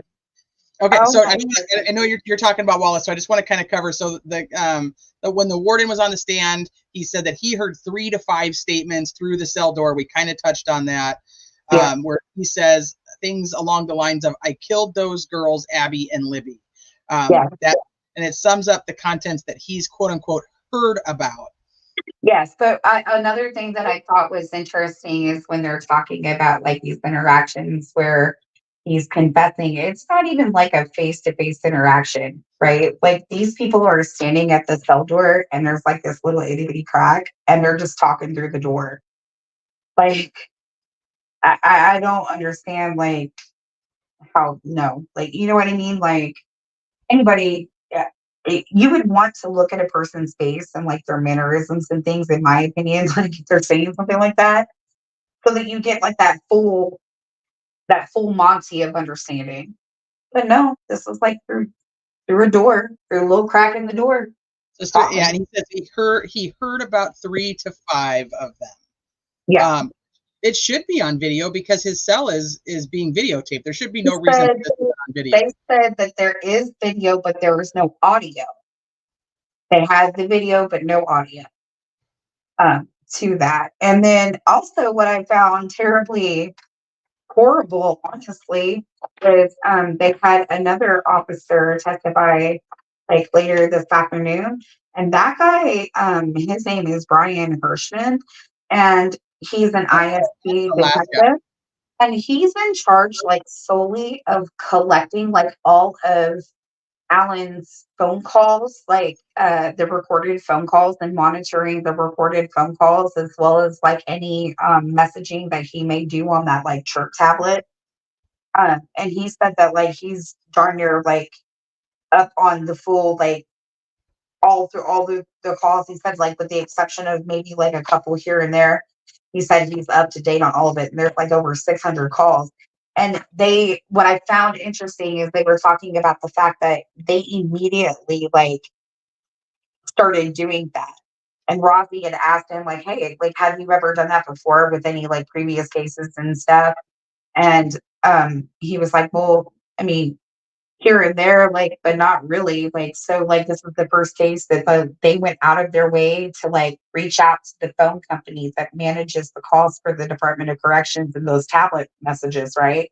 And so every single time that Richard sends out a text or Richard makes a phone call, after the phone call or the text is complete, this specific officer receives a text message from the company, the phone company itself, and he calls this phone number and he puts in a code and he's able to retrieve the messages. Like he's able to retrieve the phone call and re-listen to the phone call. So and he's the one. So that's the last guy that testifies today. The one that says like I listen to everything and then I transcribe it. Mm-hmm. Right. Okay. Yeah. I felt like that was crazy. Like I feel like that's a setup. And he's like, well, it does tell them that the calls are recorded and all of that stuff. Still, like I feel like you're blatantly targeting that person when you're doing that because you don't go through that for every single solitary person that you arrest, everybody that you're investigating. Does everybody have a Harshman? Does every single person in there have a Harshman? I don't. That would be my question. Is a Harshman assigned to each individual person that's put there to listen to every recorded call? Nope. Just Richard Allen. Richard Allen. Just Richard Allen. That's what I was saying. Yeah. Just Richard Allen. It's not like he's got a group of inmates or a group of cases that he's doing this for. Nope. Just Richard. He literally was talking about that because he works for ISP, right? And he said that he worked for ISP for quite a number of years. And he said he had first tried to like get on the case or whatever, and Holman had told him no, like we don't need help, whatever. And he said in March, I believe it was, that he had finally reached out to Holman. Pharmasaurus Rex says you're insane if you think they're wrong for listening to his calls. I don't think that that's wrong for them to listen to his calls. I think what the issue would be is that if they're monitoring him, why aren't they monitoring all of them that are in solitary confinement? That's it. Well, I don't think it's wrong for them to listen to the phone calls. What I do feel is wrong is like they're intentionally listening to those phone calls, looking for things like Richard Allen calling home and saying, hey, I killed this person, or I did this, I did that, because that was something that was brought up today. They're listening to the phone calls. Well, yeah, he said this and he said that. It's like they're fishing for dirt out of the phone calls. Well, that's kind of the point. Well, they're saying he's being treated the same. So I mean, it's just contradictory to what they're stating. Yeah, he's being treated the same as the other inmates that are in solitary. But if they're not doing that to every single person in solitary, then he's not being treated the same. Right. But that guy said that the guards actually treated Richard like way better than any of the other inmates and all that stuff. And that there were some inmates that obviously were upset. They felt like he was being treated better. But I don't understand how he's like, like if you're being walked around on a leash, you're being made to eat your own feces and drink your urine off of the floor. You are like, there's all kinds of things. And I get it. Like, oh man, I don't understand how like even somebody working somebody else working there, if you see somebody doing that to another person, why would you even let that ride? That's another human being. You know what I mean? I don't see the point in treating another human being like trash. I just don't. It doesn't matter what they've said, what they've done. They still are human. You know what I mean? They still deserve to be treated I don't that's just my I opinion. get that. I get that. I'm more, and it's not the right. It's not necessarily that I'm like in the right place by saying it, but I do understand that you have people that are convicted of killing children. You have people that are convicted of assaulting children. I tell you right now, put me in a room with Stephen Stearns in the Madeline Soto case, and somebody's coming out with missing pieces. I'm just telling you that. Like, I know if I was a prison guard or a warden dealing with people that, like, there's videos of them doing this to a child. I understand that. Like, I understand the mentality of people doing that. But when you have a guy that is not convicted, we don't have the proof yet that he did anything.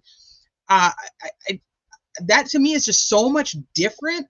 Exactly. Again, like, they're all human beings, and everybody deserves to be treated kindly. But I just, for me, like, the mentality of somebody who is not convicted, and they're being led around by a dog leash, and they're eating their excrement and things like that. Like that's really alarming to me.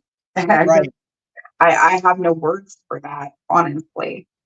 So they talk about these suicide companions and that they're not supposed to actually talk to Richard Allen, but many of them are actually caught telling him personal stuff about themselves.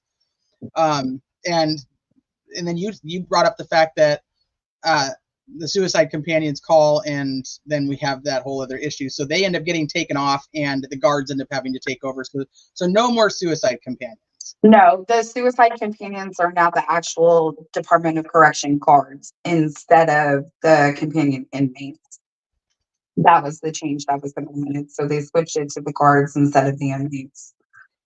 But they were all still again, each one of these inmates were involved in the PLUS program. So that's a program that you can take to get a time cut. You get paid $1 a day to take that program. It's like a therapeutic type thing. And then the program is an 18-month program. When they graduate from that program, then they are able to qualify for a time cut, things like that. So yeah. Okay. So there's a repetitive theme that comes up throughout the hearing today too, and that's about this place called Central Records. So I just want to kind of put that out there, that the warden talks about that he didn't have a choice on where that Allen was put on suicide watch, that somebody else makes that decision. And Central Records seems to be getting a lot of blame. I'm like, who the heck is this Central Records person? Because they just blame Central Records for a lot of stuff today, which I thought was interesting. And then that's the hardest thing about it. Like, I was so frustrated that I couldn't get in there, because for me, when I hear stuff from other people, you hear bits and pieces, and you get so much more context when you hear it firsthand. So then it's like, I'm just kind of piecing it together on those spots. I don't know, but yeah. So they said that they talk about his tablet and how it was replaced, that Dr. Walla had requested for his window to be fixed. And yeah, there was a scratch in his window because one of the things that I guess that they had discussed that he would enjoy doing is looking outside of the window. And Rozzie's like, but when he looks outside of the window, not only was the window scratched, but he's looking out the window and there's nothing but a fence with barbed wire on it. You know what I mean? And then you see another spot of the prison or whatever. He's like, it's not really much of a view, but but the window had a scratch, so she had it fixed. Yeah. And he likes to stare out the window. So interesting. Yeah. Okay. And that when he broke his first tablet, they got him fast-tracked a new tablet for free. And which we talked about this last, for the hearing in June last year. They fast-tracked his second tablet, and other convicted felons don't even have one.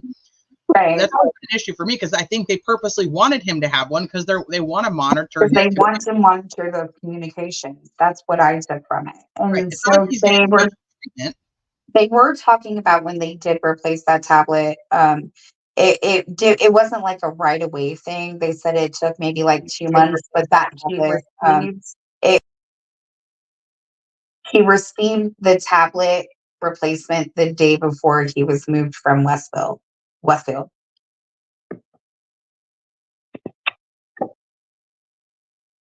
Are you there? Sorry, I'm muted. Haha, I'm talking to you, but you can't Okay. hear me. So then Maps is the IA person that ends up taking the stand. What did you hear about that? IA person. Is the Yeah, IA so person? the warden sent this information to IA, to the Internal Affairs for Indiana Department of Corrections. Yeah, I missed 3 witnesses today. Okay. So I missed the warden. I missed the lady that they had who was from, yeah, I think that was the IA lady that you were talking about. And then there was somebody else that wasn't in there very long, but I'm not sure who it was. Yeah, All right. because I I'm in the know middle. Mullins was slated to go back in there on the stand today too, and I know that it may have been Mullins. Mullins may have went in on the stand while I was unable to get in there. I don't know. But yeah, I know that they said that there were 3 witnesses. They asked the warden if he can access like inmates' information from other places, and he says no. He can only Oh my access God. his. You just like popped into my brain like the biggest piece of tea, in my opinion, today while Dr. Walla was on the stand, honey. Yeah, because that comes Oh up my again. God. I have to tell you this because I got to get it out. Okay, do So, it. you know, they had talked about her being an avid like social media user and watching like YouTube channels regarding this case. Like she was already following this case. She said she had been following it like since 2019, roughly like 2 years after it happened. And she was already following it prior to her starting to um, treat Richard Allen. And she didn't find that there was like anything wrong with her like being interested in the case, and she didn't see any gray areas with it. But y'all, she used the privatized system to look up information. So when the stuff came out about Keegan Klein, she got into the state um, database, and she proceeded to pull up like all of his charges, his records, all of his legal documents, because she was nosy, and she did the same thing when Richard Allen got arrested too. So like she was in that system. She's not supposed to be doing that type of stuff. You know what I mean? Um, that's that's a problem that Robbie pointed out today. So yeah. More than 40 inmates housed in dock pretrial detention. I was one of them in 2016. He isn't going through anything that anyone else hasn't. The guy is guilty, no matter which narrative people spin. I want to ask Greeno a question real quick. So I don't know how much Greeno you've caught up on what happened today in court. But one of the things that they're talking about is that he was given like shots of Halidol and Prozac at the same time. When you were housed pretrial detention in the prison, were they like forcing you to take drugs?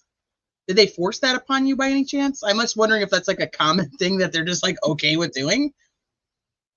The Dr. Walla was saying that it's not common for them to give out those injections like that. You know what I mean? She was like, because he was taking the pill form of Prozac. He wasn't getting the shot of Prozac. He got the shot of the Halidol. So they said there was points where he had become like really like upset and agitated. He would bang his head on like the wall, the cell doors incessantly.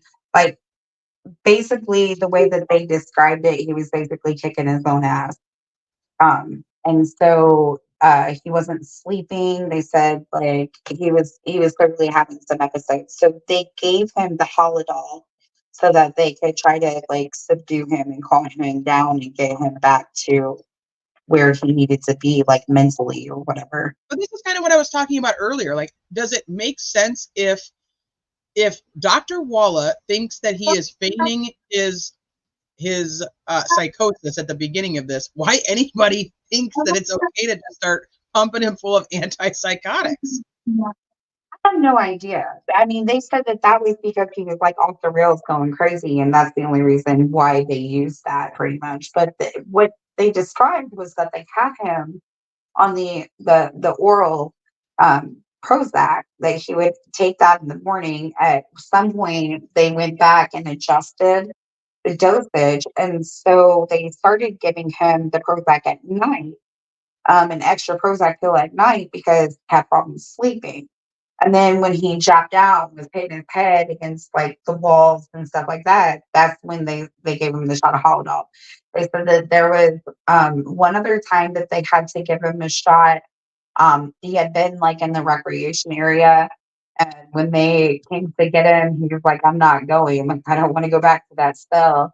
And so they said that they finally had to like give him a Haldol shot and like carry him out of there. So I don't know. I think that's yeah. With all like, what Too is the much. debate? What is the debate we're having? I don't know if the debate is in chat or if it's from up here. So I don't know. With all, I don't know. I couldn't even tell you. Hey, Louise. Westfall was released after his last incarceration. He lost his mind and something happened with him. His kid, yeah, he lost his kids because of it. Yeah. How many people take scheduled Haldol regularly? It's an antipsychotic, and Prozac is an antidepressant. The two classes of drugs are used to augment treatment all the time. But it's just, but why would you, if you think he's faking it to begin with, how does anybody end up giving him that? Like, well, she had talked about. I'm sorry, I didn't mean to talk over you. No, you're good, Go honey. ahead. Go ahead.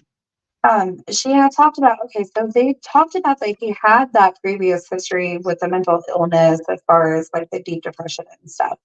And, she said that she had thought at one point that, he may have been faking it, but then she starts talking about like, he started exhibiting different symptoms like confusion, memory loss, um, like he started doing all kinds of crazy stuff like beating himself up, and they True, said I that. have to ask you then, because this was part of my really, you missed the beginning of it, but I was like very overwhelmed with all the information and the timeline of things. So this is where I guess I'm confused. Does she thinks he's faking it? They give him these meds, and then he starts acting fucking crazy after he's getting the meds?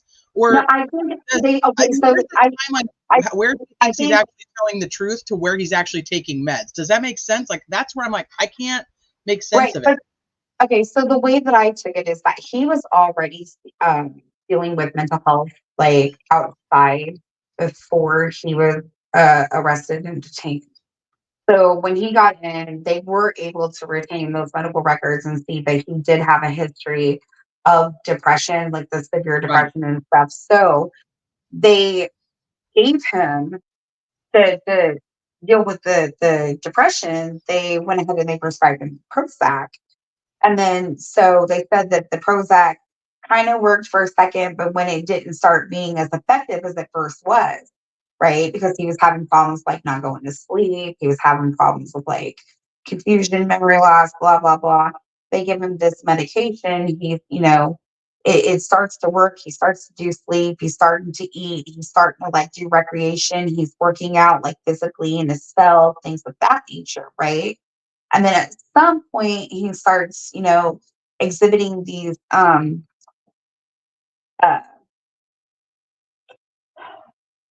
symptoms for, hold on, I gotta find the page because she had said that there was some sort, they were looking for something psychiatric. Okay. Yeah, so that whole thing just kind of, the whole timeline of him getting medicated, the psychosis, when she went from thinking he was faking to when she realized he wasn't.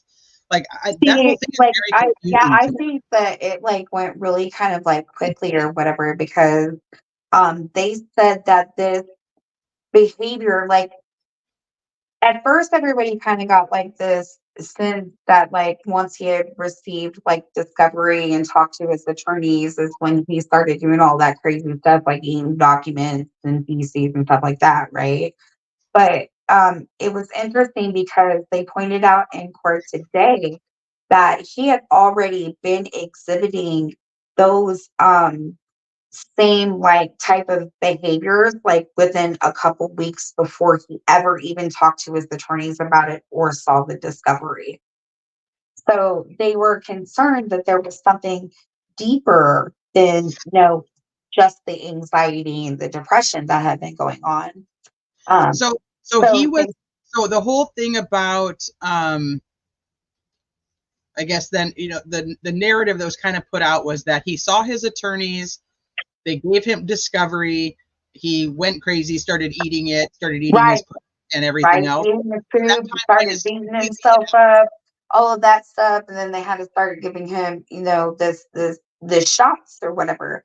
But according to like what Dr. Walla was talking about today, because Robbie specifically had asked her, like, hey, like this didn't just start when we as his attorneys went and seen him, or when he got the discovery, because she had also been in communication with him and went to him and had a conversation with him about what was what was in the discovery thing, like, you know what I mean, like this she explained some things to him like that. So she said that he had already been exhibiting some of those behaviors, and there was concerns that he had been feigning symptoms of some kind of psychotic symptoms. But to them, at that given point in time, for this next jack out after getting the discovery and stuff, they weren't really clear and had made a concise decision on what was going on with him mentally, but they felt that there was something going on there with his mental health. So, okay. And I'm still curious about her timeline of when she thought he was faking to the time that she realized he wasn't faking to the time they started medicating him then. Yeah, okay, so hold on, okay, so I would guess that, like, okay, so let me read this. Sorry. So first of all, he had went to RDC. So like when he when a male goes through the intake process to go to prison, they have to go to the RDC facility. Um and that's in Plainfield, Indiana. And what happens is that's where they're processed. Like they take their DNA, they take their fingerprints, their picture. Obviously, they do all of the mental and physical wellness checks to make sure that everybody's good. And then they paired that particular inmate up with a person who's kind of like their caseworker, like their social worker, right? So you go in there and they decide where they are going to house you, whether you're in a low, median, or a high risk for placement. So, and it depends upon your charges. It also depends upon your prior criminal history, things of that nature. Right. They were talking about that essentially because he wasn't like property of the Department of Corrections, like he hasn't been convicted of the crime yet, and he hasn't went through them. They did like a quick little intake at RDC, and they had noted the mental illness as far as the anxiety and the depression went. So they automatically also put him on suicide watch off top. So at first he was on, let's see, the suicide watch. Okay, so when he was on the suicide watch, they would make their rounds and stop by and visit him, like, doing the rounds every day. And then at one point, and it said he was on suicide visit daily watch at least weekly until between March and July, after he was arrested. And then that's what the attorney said, between March and July, and she said more like December to April. And then so November 3rd, they kept talking about this order of consent for mental health and this suicide watch, and they kept referring to this document about like pretty much like your consents and like what your rights are, like your patient rights, and you know what I mean, stuff like that. And so like he had signed one initially when he went through RDC, and they were talking about that particular like document stays with that person the entire time that they're in the Department of Corrections. But at one point, Walla signs another document with him, kind of like the same thing. Um, but they also like wanted her to go talk to him, and like there was somebody, a forensic psychologist that showed up from the Indiana State Police apparently. And so they had went to her and asked her if she would go to Richard Allen and she would ask him or talk to him to see if he was willing to meet with the forensic psychologist. Dr. Walla indicated that her and Richard had talked about it, and she advised him that she did not think that it was a very good idea. He said he did not feel like it was a very good idea and declined to meet with the forensic psychologist. So, yeah. But he wanted to be checked into the facility in Logansport, a mental health facility in Logansport. I don't know if that's where he wanted. Okay, so the DOC, they do have facilities specifically for people who suffer from mental illness or like old age, right? So they don't like send them to the regular prisons with like the regular people, right? So there are 5 facilities that they said they named them, or Dr. Walla named them this afternoon. But she said those 5 facilities are the ones where they have the state of the art, like round the clock, like medical assistance, like everything that they need, like right there. But all the other facilities, I mean, yeah, they have like an area, but it's not like geared toward those types of, just specifically those types of services like those other ones are. So, um,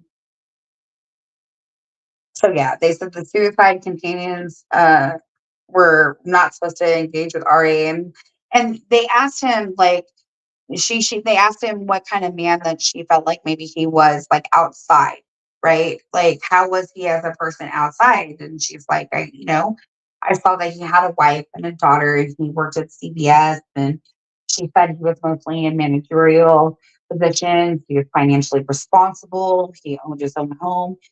This is not somebody that you would look at and it would like off top like red flag you type. You know what I mean? Right. So he was just a normal dude. Yeah, so he looked like a normal dude. And so And I'll be very honest with you, that was part of the reason like I ever got involved in the Chris Watts case, because he looked like a normal dude. He had no history of anything, like, and it was like this great looking family, wife, 2.5 kids. I that was one of the biggest things, was like, how in the world could this happen? So it's not to say that a normal dude can't do it. I just want to make that clear. Obviously they can, but what was so like sick about it though was like, so he knew where his family was, and he still like went through with like pleading for them and things like that. Just So did Holman take the stand after lunch? Because these typed notes that I was sent are very confusing to me. Yes, Holman took the stand after lunch. Okay, so I missed all that on R&M. So what did Holman have to say? So let me find it.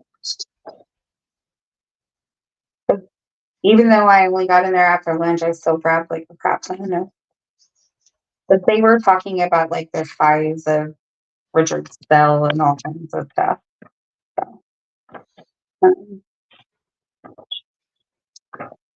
See, Louise says the system is broken. Not just this person people believe could be innocent. Right. I mean, you're talking about like there's convicted people who obviously they end up being proven not guilty way later. So it does. Right. I think that's what you mean, Louise. I know in chat they're talking a lot about the use of Prozac and Haldol and I'm not really engaging. I don't know enough about it to be able to. I don't have an educated opinion, except for that I just think it's crazy that he was getting that if they thought he was faking. And that's why I need to know the timeline on when she started to believe him. Other than that, I don't know the side effects of putting 2 and 2 together. There seems to be some differing things, but I don't know how that works. I don't have an opinion on it, so please don't think I'm ignoring you guys talking about it. I just don't. I don't have an educated opinion. Well, I've got some like deeper intent notes that I'll get to on that, but you wanted to talk about Jerry, so yeah, because I missed earlier that that he even took the stand. So I was like, wait a minute, what the hell did Holman have to say? Yeah, so basically Rozzy called him and they went through the whole spiel, like, where are you from? What do you do? You know, I'm the ISP lead, you know, I was the lead investigator, blah, blah. Yeah, we don't And care so he said that he was generally familiar with Richard Allen's like detention circumstances. Um, he you know, he understood like some issues when he was held for transport for White County, Carroll County, and Westfield. Um, so like they're asking him, do you know like what he's going through in there? Do you know the circumstances? Do you know how big his cell is? Do you know how often he gets wrecked? Do you know what I mean? Things like that. And he's like, you know, like it's you know, they asked him if he was aware of like what had been going on at the prison. Um, and he said, yeah, he had been aware of, you know, the conduct and the behavior that had been going on. Well, this other dude that had been listening to the phone calls that Harshman. the Harshman guy, him and Holman and a couple other officers like went to the prison and they started interviewing and deposing inmates and guards. Um, so and because of like they said like the confessions and things like that. And so like they wanted to ask him like, hey, you know, would you say that like his, you know, his behavior at this time and his conduct during this time was, you know, accurate? And because of all these people coming forward and saying he confessed to me, like he told me he killed them or he told whatever, they obviously had to investigate it. And so he knew about the so Holman knew that Rick was going through this psychosis stuff at the same time. Like, did he know all of that was happening? And he was very well versed. Like, from what I understood, the way that they put it is like they all keep in like communication. They all know what's like going on. And it wasn't just Coleman that went up there to do interviews because they took Steve Mullins, another guy named Rich Daines, another guy named Brian Marshman. And they all were the ones that went up there and were interviewing about the confessions between the guards and the inmates. And then, so he's like, and Rosie's like, well, what made you go up there, you know, and go up there and start deposing folks? And he's like, well, I received the information, right? He's like, I received the information that he made confessions. So I started to subpoena the records, and Robbie said, and who was it? Who was it that alerted you to this? And he's like, well, nobody. I just heard. But it was like, what? You know, like you just heard. Well, who'd you hear it from? I don't know. I just heard it. Like he wasn't gonna say like where he got the information from. But he said that he went up there to go subpoena records, start reviewing documents. They said that there were phone calls with the wife and the mother of confessions. Of course, you know, the officers didn't make confessions. And again, like Robbie's like, who contacted you? He's like, I wasn't contacted by anyone. No one contacted me. He was like, Holman said nobody contacted him? Yeah, he's like, nobody contacted me. So first he said, you know, I received the information that he had made confessions. So I run over here to get subpoena records and, review documents. And Ravi's like, well, who contacted you? And he's like, I wasn't contacted by anyone. He's like, no one contacted me. He's like, we were monitoring Richard Allen's phone calls. He said, and we heard him confess to his wife and his mother. He's saying that they were monitoring Richard Allen on their own, and then Yes, they heard this like confession. yes, like Okay, they were that's gonna be monitoring. really weird for me. They How would you had know? went. They had Okay. went to the phone company. That's what I was saying earlier. They went to the phone company, which is called GTL Service. Okay. And apparently they made arrangements with this phone company so that they could monitor all of the phone calls that Richard Allen was having, as well as any of the like emails or messages that were coming in and out. And the way Mr. Harshman had described it was that anytime that Richard Allen makes a phone call or records the phone call, after he's finished making the phone call, he said once Richard Allen hangs up the phone, this company sends him a text message alert that says, this inmate made this phone call at this time, and he's able to log into the system and re-listen to the phone call. Or if We have a problem here, though, because the I agree. situation with Walla is Walla testifies and says that she's the one who went and found a cordless phone and dialed the number for him to talk to his wife. And then his wife didn't answer. And then she calls her again at his request. And he says, I'm going to tell her everything and I want you to hear it too. So how in the world is that being recorded by anybody, much less transcribed at all? I don't think it was the cordless phone they were talking about. They're talking about like the payphone type deals that they have in the prison. So like when you go to make a phone call, okay, That says that you he's pick up. confessed to his wife more than once, which is not what they testified to last year. Correct. So whenever he picks up that phone and he enters in his inmate number and his PIN code to dial out to one of the approved numbers on his call list, after he gets done, that call is recorded because, like they were like, well, he knows that the calls are being recorded before he makes the phone call out, and the person who answers the phone knows the calls are being recorded. It specifically tells you have a call from an inmate from blah blah blah. The following is being recorded. It tells you that. So okay, I want to talk about Walla just for a second because it's a hot topic in chat right now. So I just want to kind of clarify my thoughts on Walla. Okay. From listening to what she testified to today, it seemed that she was as honest as she could be in a position that she's been put in.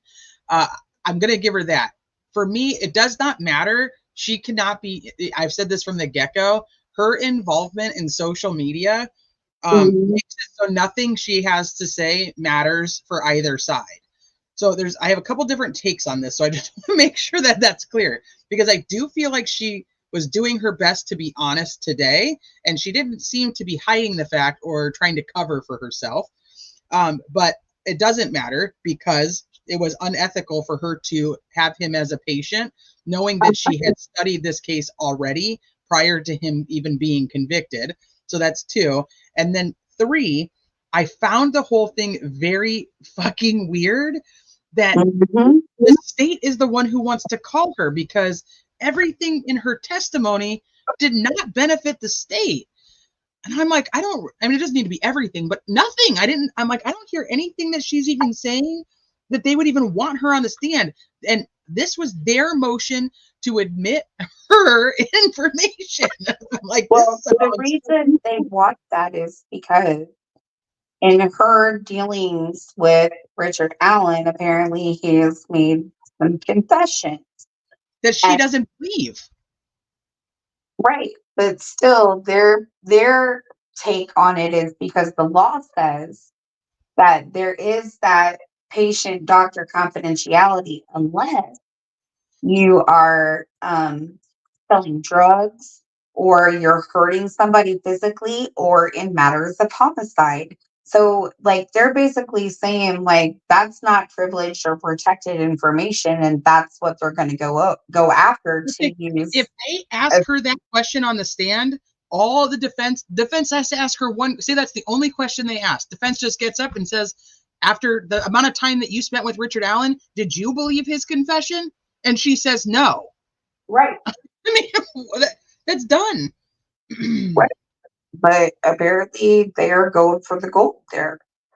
Because that was something that Dieter pointed out, like, when she was talking about it. I have three separate issues, so I just wanted to address it because I don't think she should testify at all, because everything that she has, whether she wants to feel like she says on the stand that, she was able to separate that. There's no way in the world that she's ever going to be able to prove that she was able to do that. And I'm sorry, but I constantly go with this. Our subconscious makes decisions for us that we're not aware of. Right. And there's no way that she's not looking at him like, oh my gosh, I know so much about this case. I've studied this case. I've listened to a bunch of podcasts on this case. I've gone to the bridge to see the bridge for myself because I was so interested in this case. Yes. If that's in the note, yeah. She was talking about that too. And because she, like, this was her first job too. Like, she got her degree and she started working at the correctional facility at Westville. And she was assigned by the administration to treat Richard Allen. It doesn't matter. Immediately she should have been like, I cannot treat him. Right. Ethically, I cannot treat him. That's it. But she never said anything about it. Never, not once, ever said anything about it. And see, Rosie was very clever today. I liked what Rosie did, because Rosie pulled up the statutes of the ADA, you know what I mean? And like ethical, like, guidelines and stuff. And he brought up one of the ethical guidelines he had brought up today had to do with, like, involvement with social media and stuff too. So I was like, that was a good one to put out there. But she said she started working at the Westville prison in 2017, and that's. I thought she's done this job for like 27 years. I thought. She said today she had worked at Westville since 2017, and she had worked nowhere else prior. And she said that she deals with, like, private personal matters, general health care, psychiatric issues. So whoever said 27 years, that was incorrect information. Is that what you're saying? Yes. Yes. But she said she started working there in 2017. Okay. So I want to answer CJ's question. Kennedy Max, they might be confused with the next witness, because Monica Walla went on there twice today.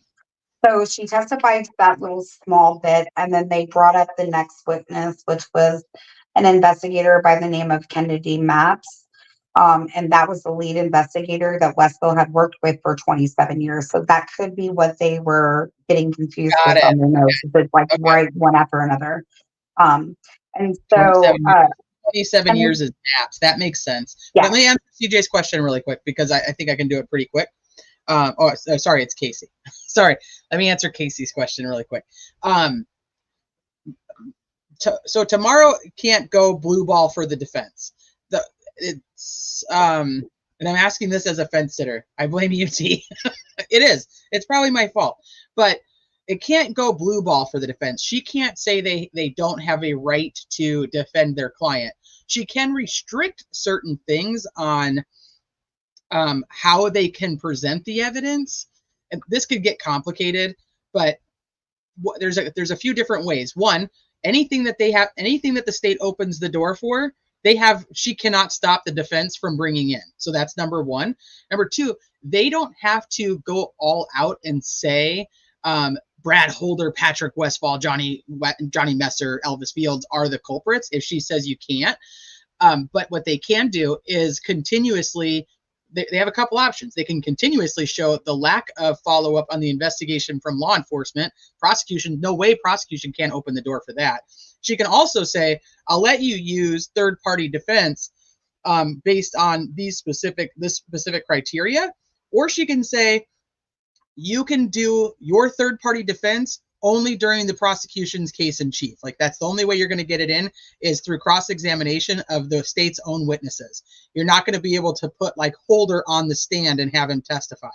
But they can't stop her, or she can't stop them from having a defense for their client. It's his constitutional right to have a defense, and it's not her constitutional right to tell them what that defense has to be. She can use the legal guidelines to say, well, you didn't meet this legal criteria, so that you can do this, and this, but you can't do this, and this legally. Does that make sense? I hope that I explained that okay. Because she won't be able to say, too bad, you're never going to be able to bring up that you think somebody else was involved. She can't do that. She just can measure how they can get it in. Hope that comes across clear. I think it came across pretty clear. The fifth. Well, I'm okay. I think you did an excellent job explaining it. I'll take you back to Mark Furman, who decided to plead the fifth, and then I'll let you think about how that went for OJ's case. Pleading the fifth is not a good idea. That's why Dr. Walla taking the stand, I am impressed that she went up there and was as honest as she was, even though I don't think it matters, because I don't think she should be allowed to testify. But I'm not the judge, so I don't get to make that decision. That's just my opinion. I found something I think can answer your question. So remember how I told you Richard Allen was pulled in straight from RDC. He was put on the suicide watch, right? So they said at the beginning he was seen every single day on that suicide watch for a month. And then after a month, they changed it to weekly, but they had to return him back to the suicide watch in December of 2022. And then he was seen once a week again, because he started doing better again. And he was seen once a week again from April 2023 until December 2023. And then after that, it became daily until he left the facility. Does that answer your question? A little bit. A little bit. Well, I have another question, because I was just about to type it in chat. I cannot for the life of me figure out who testified to there being 61 confessions. Where did that come from? The warden. The warden says, I'm aware of 61 confessions? Yeah, it was the warden who said that. I wasn't in there this morning to hear it for myself, but that's pretty much what I got told when I came across a couple of people. So they told me some what was going on in there, and then somebody was like, it's a lot of regurgitated information. So they're like, last June he had gotten on the stand and he testified, and a lot of it's just regurgitated information over again. Yeah. But then they said that they were talking about trying to umbrella statements, and I was like, whoa, wait a minute, hold up. You know what I mean? And it just, for me, it's frustrating because I like to be there. So if I'm there and I'm listening to what's going on, I get a better context, because everybody's so excited and they hear bits and pieces, but it's not the full, you know what I mean? So well, I'm going to say, for these 61 confessions, as soon as that came out, somebody had messaged me that immediately. And I was like, okay, that's not good for anybody. That's not good for either side. No. Let's be real. The 61 confessions, and it's supposedly in a not even 2.5 month time frame. Do you know the time frame? The 61 confessions in a 2.5 month time frame, when the psychologist, and we're going to have another one because the doctor's the one who has to prescribe him the Halidol. And so yeah, I have the doctor's name in here too. But that's my thing. Even if Paula can't take the stand to say that she thought he was under psychosis, we have a doctor who's going to take the stand and say, yeah, we were prescribing him Halidol because he was under psychosis. And then they're going to go, okay, what time frame was he under this medication? And then the question's going to be, well, I think the time frame is what I just said to you, because they said when he first got there, right? He was seen every day for the first month, and that was in October or November 2022, right? But the Tramadol stuff is like what, April, or the 2 month time frame of confessions is April to June. He went on suicide watch twice. So he went, he did good, and then he backtracked to a suicide watch in December of 2022. So he was on that suicide watch, and he was seen once a week until he began to get better again. And then it says in April of 2023 to December of 2023, after he had another incident, they kept him on that suicide watch and kept him monitored daily. Right, and that's the 2.5 months that these 61 confessions have come out. The April 2023 to December 2023, I believe, is what that is. Yeah, I thought it was June or July. It's in 2 months. It's because they said, okay, so it had to be when he was having an episode in between. Because they said he would have these episodes, and then he'd go back to being okay, right? Then he have his next little set of episodes between this time frame and this time frame. You know what I mean?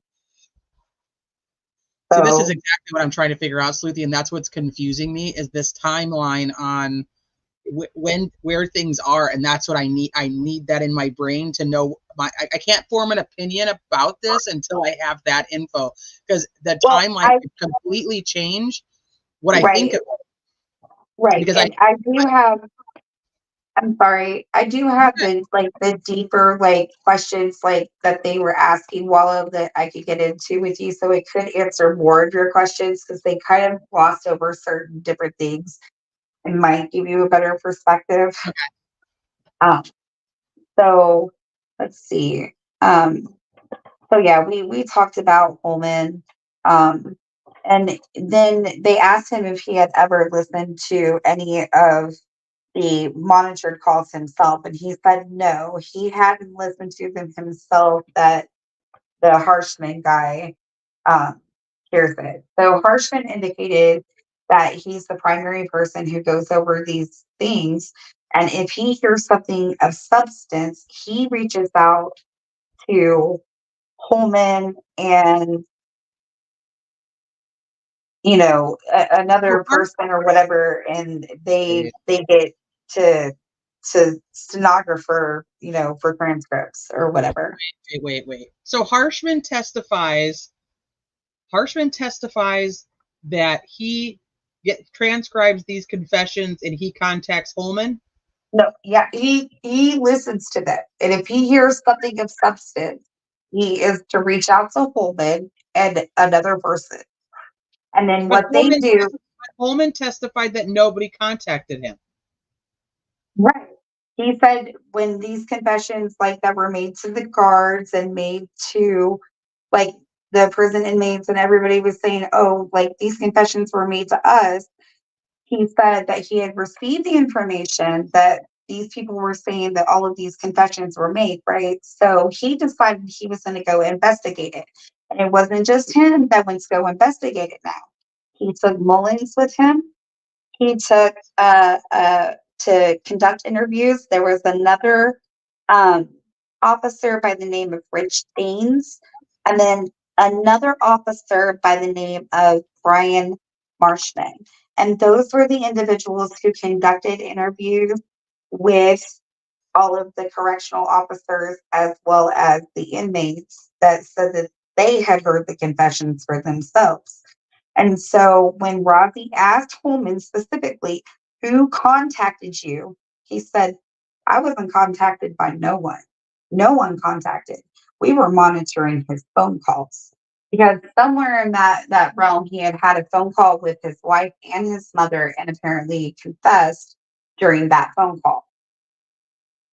And so I don't understand what led them to, from a phone call to knowing that there were guards and inmates that were getting confessions confessed to them. How did they know that? If nobody contacted them to tell them that was what's going on, what prompted you Well, see, to I go don't up there even to recall. begin interviewing individuals? What prompted you to go and start subpoenaing records and to begin reviewing documents? What prompted that? He This just didn't say. pisses me off that I could not fucking watch this. Like, why is this not being streamed so we can see it? It's So a hot frustrating mess. to me. It is a hot mess. So, and he said that his job basically is to sit there and listen to all of the phone calls. Like, he has to wear headphones, listen to all of the recorded phone calls, and he also watches all of the videos of when Richard was in his cell.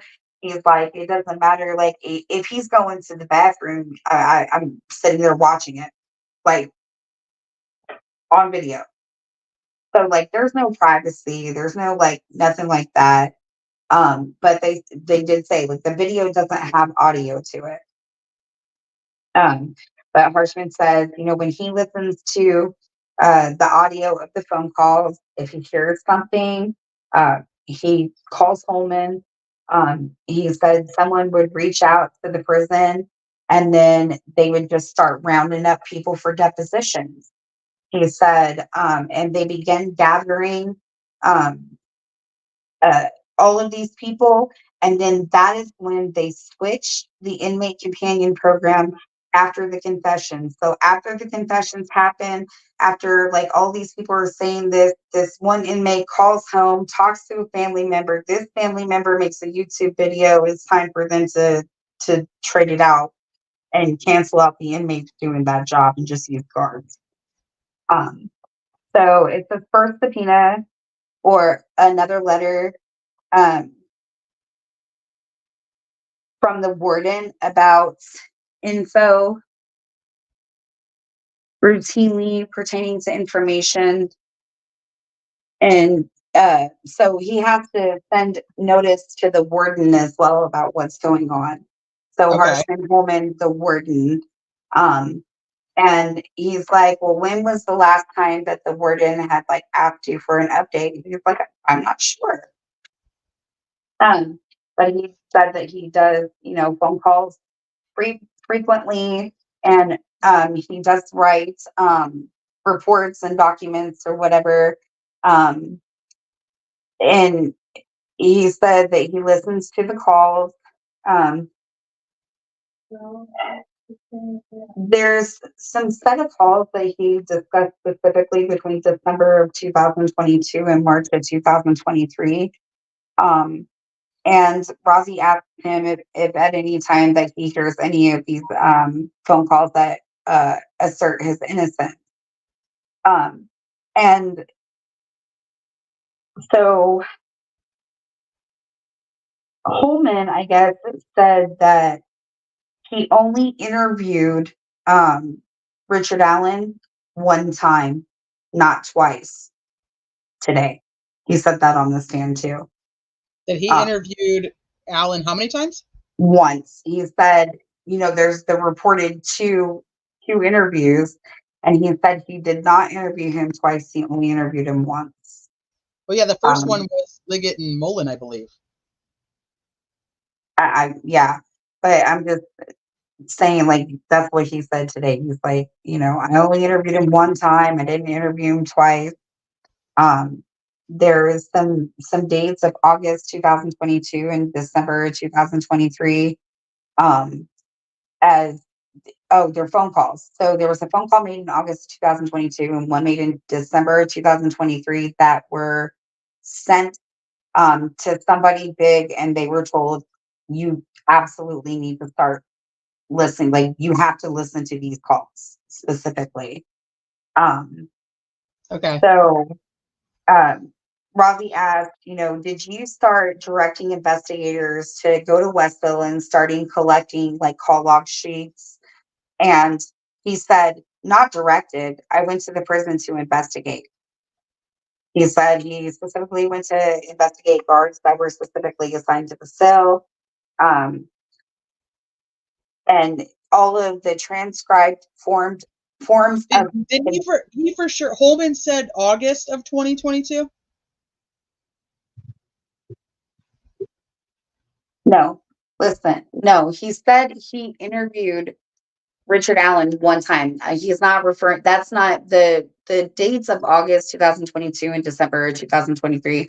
Those are the 2 months that the 2 alleged confessions came out in the phone calls. August 2022 wasn't arrested yet. Yeah, I don't know, but that's what they said. August 2022, December 2023. But Rozzy did mess up the dates a couple of times. So it might have been August of 2023.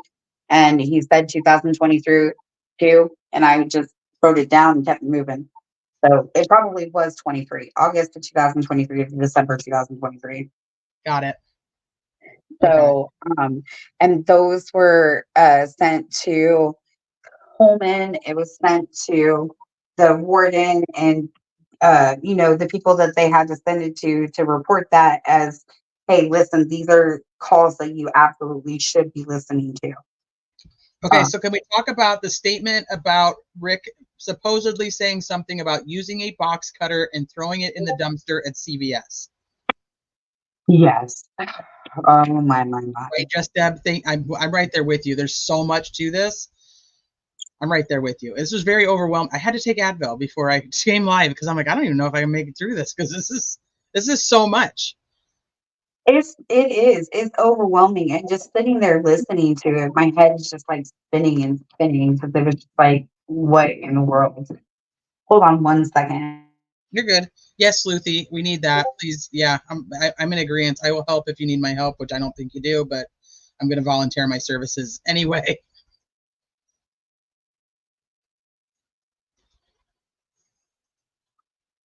Because I gotta, there's so much info here that I'm struggling with. Okay, sorry. So yeah, he had said that there was a confession that he had talked about a box cutter and using a box cutter and then disposing of that razor box cutter thing in the trash of the CVS, but they weren't able to like go there and obviously like find the actual, cutter or whatever he was looking for. But they had, made a report about it and logged it. Basically, is all that was. Okay, so wait, so they didn't say who he said this thing about the box cutter to. They didn't elaborate on that this was one of the statements that is supposedly, they keep saying that they have confessions of Richard Allen that he confessed to something that only the person would know. Yeah, I guess like during different conversation. Yeah, these are different conversations.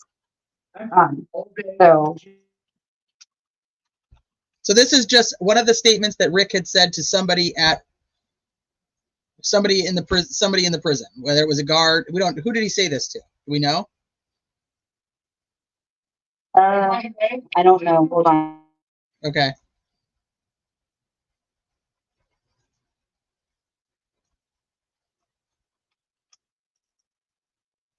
I'm sorry about that.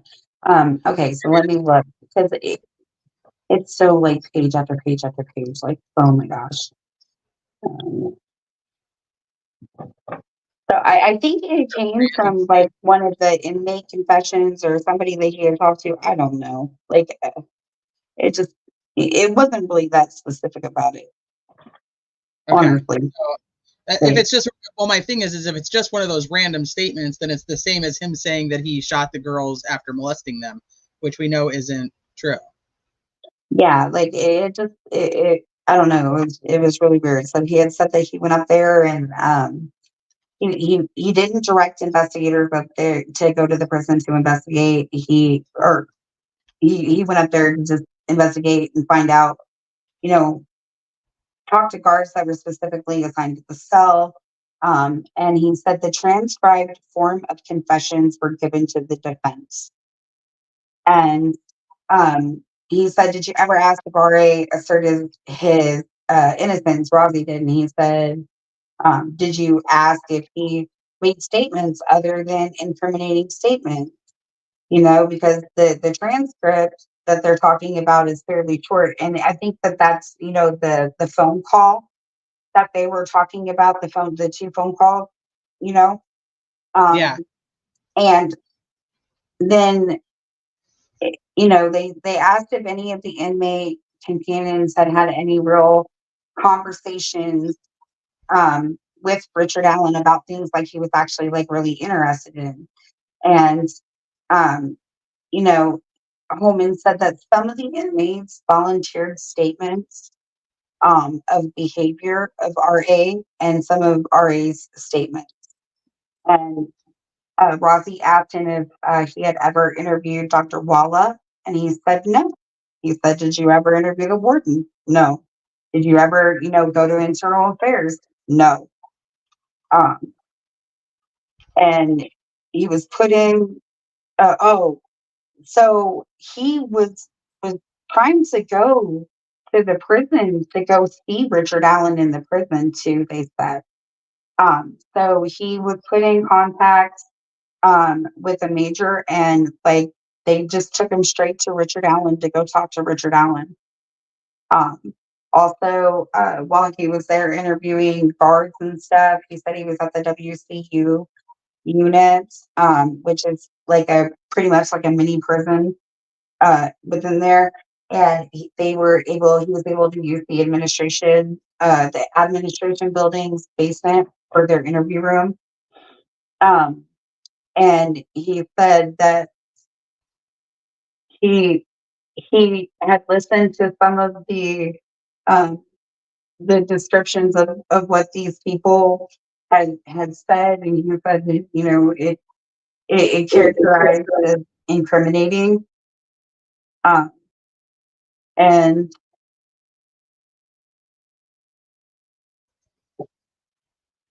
I don't know why I wrote down follow up CPS family. I don't know. What did you write And down? follow up CPS/family. Because they were going like a mile a minute at this point. You Family know what I services, mean? like Oh, follow up with CVS. Yes, CPS I'm and sorry, family CVS. services. Okay, There was a yeah, CVS. when his CVS. daughter was younger, Um, or so CPS. it was the confessions where he said that he had used the box cutter and put the box cutter in the trash. Okay. So Interview he CPS had employees. Coleman said that he had listened to Richard Allen saying that, and he said, would you characterize that as incriminating? And he's like, well, yeah. And he's like, did she go to follow up with the CBS?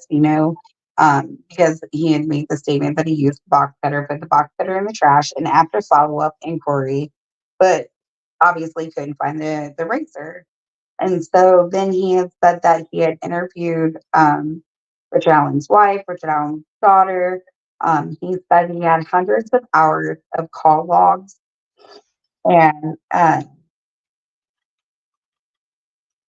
as as an agency, but they then Rossi asked him if he had ever been involved in an Allen County investigation, and he said, "I think so." It was like weird. So he like jumped to that all of a sudden. And he said, "Oh yeah, that was the thing. There was like some log sheets that were being leaked to law enforcement officers. So I'm not sure if it What do was you like mean by log sheets? What kind of log sheets? so. When they go to make their rounds in the prison, like they check on him and they are doing like that suicide watch thing, they actually have to like write down like that he's cool or like what he's doing, like when he's sleeping, when he's like moving around, when he's using the bathroom. Like these logs were given to law enforcement officers. I don't understand why but they were given to. So it's weird. Um, and so Ravi asked, have you ever known for an accused to, have you ever, had another person accused of a crime and you go to the county jail and get their log sheets for what's going on with their cases? And he said, well, yeah. And he's like, what cases? Where? And he's like, well, White County, Carroll County, Boone County. Um, and he's like, were you aware that there the circumstances where, county jails would assign inmate companions. And he's like, no, that's a very unique situation. And Ravi asked him something else. And I didn't catch what the question was, but Holman was kind of snarky back because his response was, well, that's more of a statement, not a question. So Ravi didn't ask him anything further. And then Diener asked him if he ever interviewed Richard Allen at DOC, and he said no. He said, she said, but you did interview employees and inmates. And he said, yeah, common law enforcement monitor jail calls, for crime. And they had been given open access to get to those logs of the phone calls and the recorded calls and all of that stuff. So that was kind of like the end of what they said with Holman, and then they put Wallach back on the stand. And so she says that she, has a master's level therapy in psychology, behavioral health specialist. She's got a master's level therapist and a BA in psychology. And they asked, do the majority of your contacts with Richard Allen happen while he's in his cell? And she said, yes, a good portion of them do. And he asked when rounds are complete. And he said twice a week, offer once a week to come out of the cell. So like they go and they obviously have to do their checks, but like when he's in the good and he doesn't have to be checked every day, he only gets checked once a week. But they do the round, throughout the prison, I guess twice a week on certain days. I don't know, for certain areas, you know what I mean? So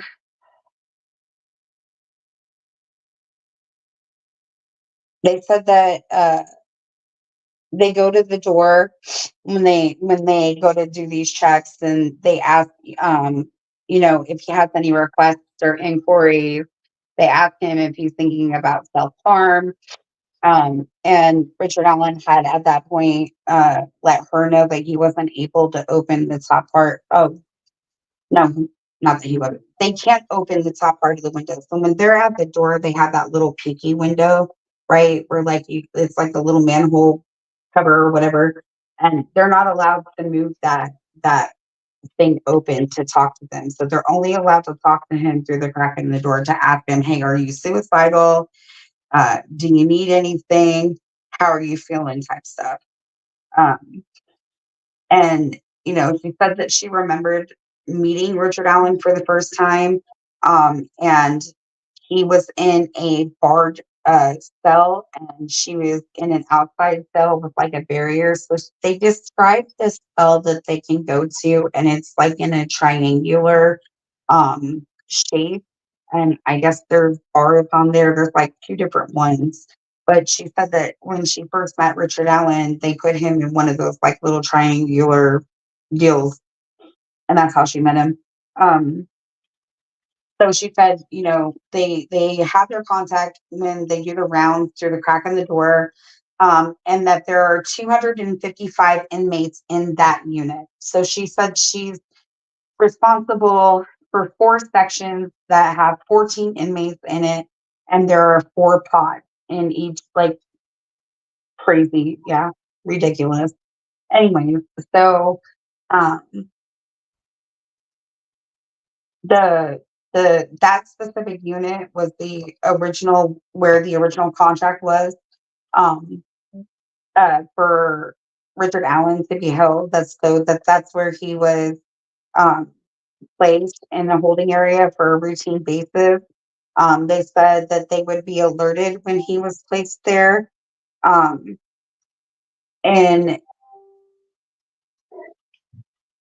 did you have him, sign documents when he arrived? And it's like the consent documents that I was talking about earlier, like for your consent to treat and, blah, blah, blah, all of that stuff, like your patient confidentiality stuff.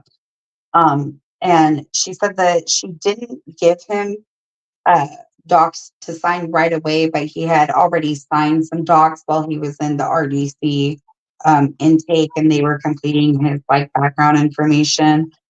And Rosie says to her, you know, he would explain to the judge what you did, you know, because you basically didn't address confidentiality.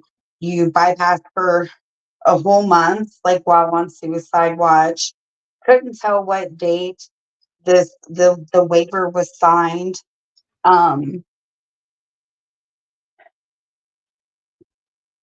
This is a question for you, True Grit. Okay. What time is court tomorrow? Her and her daughter want to go, and so she wants to know like what time is the right 9 time. a.m. 9 a.m. is when it starts. The doors open at 8 a.m. I would recommend getting there a little early.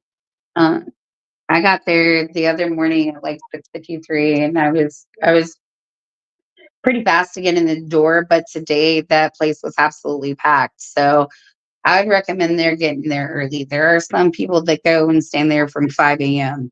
on. So I did hear that today the seats were full. They were. There was not a drive. Put like a couple extra seats in the back. Yeah. For Yeah. some people. Mm-hmm. And there's a table at the back that they usually let the media people sit on or sit at to like use, right? And the lady that was sitting next to me who let me borrow her notes from this morning, she said, "You should have saw it." She said, "The man with the big hat, you know, the big white hat, the guy that always comes in." She's talking about Russ McWade. She said, "They made him get up and move." She said, "Boy, he was mad."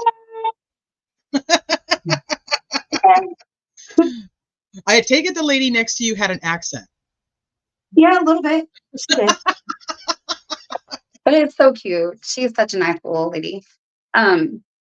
So I can't tell what this word So you is. think she should be there by 6 or earlier? There are people that get there at 5 a.m. So by 5. So around. I mean, I've gotten there by like 6:15, and I've been good to get in line and get in there. As long as you're in the line like fairly at the front to get into the courthouse at 8 a.m., you're good. Because as soon as you get in there, you can go upstairs and you can actually go sit in the courtroom until court is started. You know what I mean? Okay. So just know that the door to the courthouse opens at 8 a.m. Okay. So if you get there super early, you're going to be sitting around for a little bit. If you got to go to the bathroom, there is like a little gas station not too far down the street.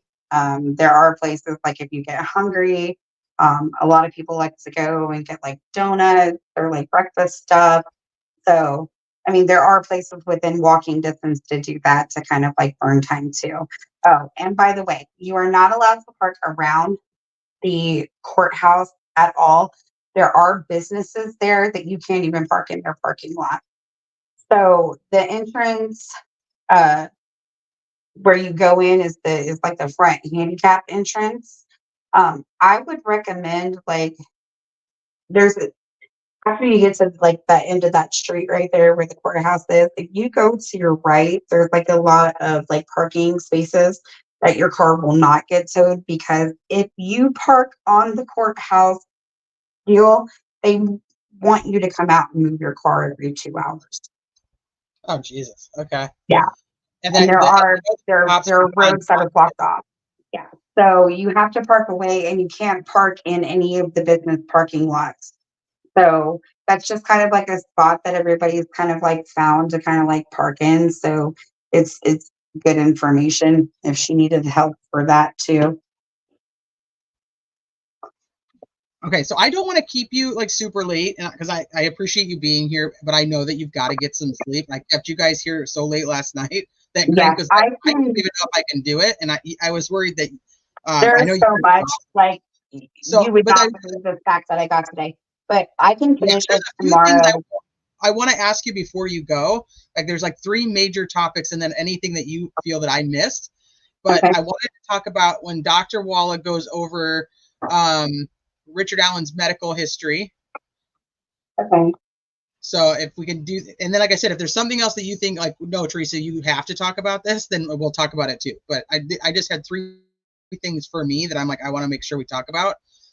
Right. But so they talk about that he was actually hospitalized in 2019 for depression. Yes. Yes, he was. Did they say when in 2019? Because remember, we have the big switcheroo of the profile and the They two. didn't say what month. They just said 2019, hospitalized for severe depression. He was given 25 psychotropic meds, suicidal ideation long ago, generalized anxiety disorder. And they believe that's what I was looking for earlier. They believe that he may be suffering also from something called a dependent personality disorder. And Dr. Wallace said that it can affect like a normal, like the person's mental health when very terribly when they're like separated from their family members and things of that nature. Um, so it's like a codependent type thing, but like yeah. So let's see. So in the notes that Yellow took, it says that he was given psychotropic medication since he was 25. Yes. Okay. Yeah. I think that was just a little bit backwards on the notes. But then Yeah, I didn't write age 25. I just wrote 25 psychotropic meds. I was writing with a bad out and of because he has a generalized history of, or he has a history of generalized anxiety disorder, which I have, and with panic disorder. So I mean, that's my diagnosis, so I get that. And then he has dependent personality disorder. They said that they believe that he's suffering from a dependent personality disorder. That's what, and she said that would add to the generalized anxiety. She said that it can affect somebody's mental health like very terribly when they're, especially if they're separated from their loved ones. And then she had said something about a CDSM-4. She didn't believe that he fell under a CDSM-4. But it was reported that he had been long suffering this ailment since early adulthood. Okay. And they said that Separation anxiety. Yeah. Yeah. So my mom has that really bad. My mom has a dependent personality disorder. yes. Okay. So they said that part of this, also contributed, like Rosie was talking about, the conditions of him sleeping on the mattress on the floor. He has to eat food like sitting on that mattress. He's fighting bugs. Like there's problems with mice droppings, all that other jazz. And it could obviously possibly make somebody go crazy. And so they said there are 255 forced cells similar to isolation cell, except for the cell in the infirmary. And so he said that he expressed that he has a lot of anxiety to Dr. Walla. Part of it was that, there are inmates that are yelling to him things like kill yourself. And Dr. Walla said that it bothered her. And he also expressed the anxiety being very high because of how loud it was in there. So he has a hard time kind of like decompressing and calming down, obviously. And so like when you're in that position with everything that he has going on, it's going to, add additional stress. And he had expressed, how much stress that it was putting on him. He does have heart issues. So he does have a prior heart issue and psychiatric issues. And they had completed the psychiatric intake and RDC.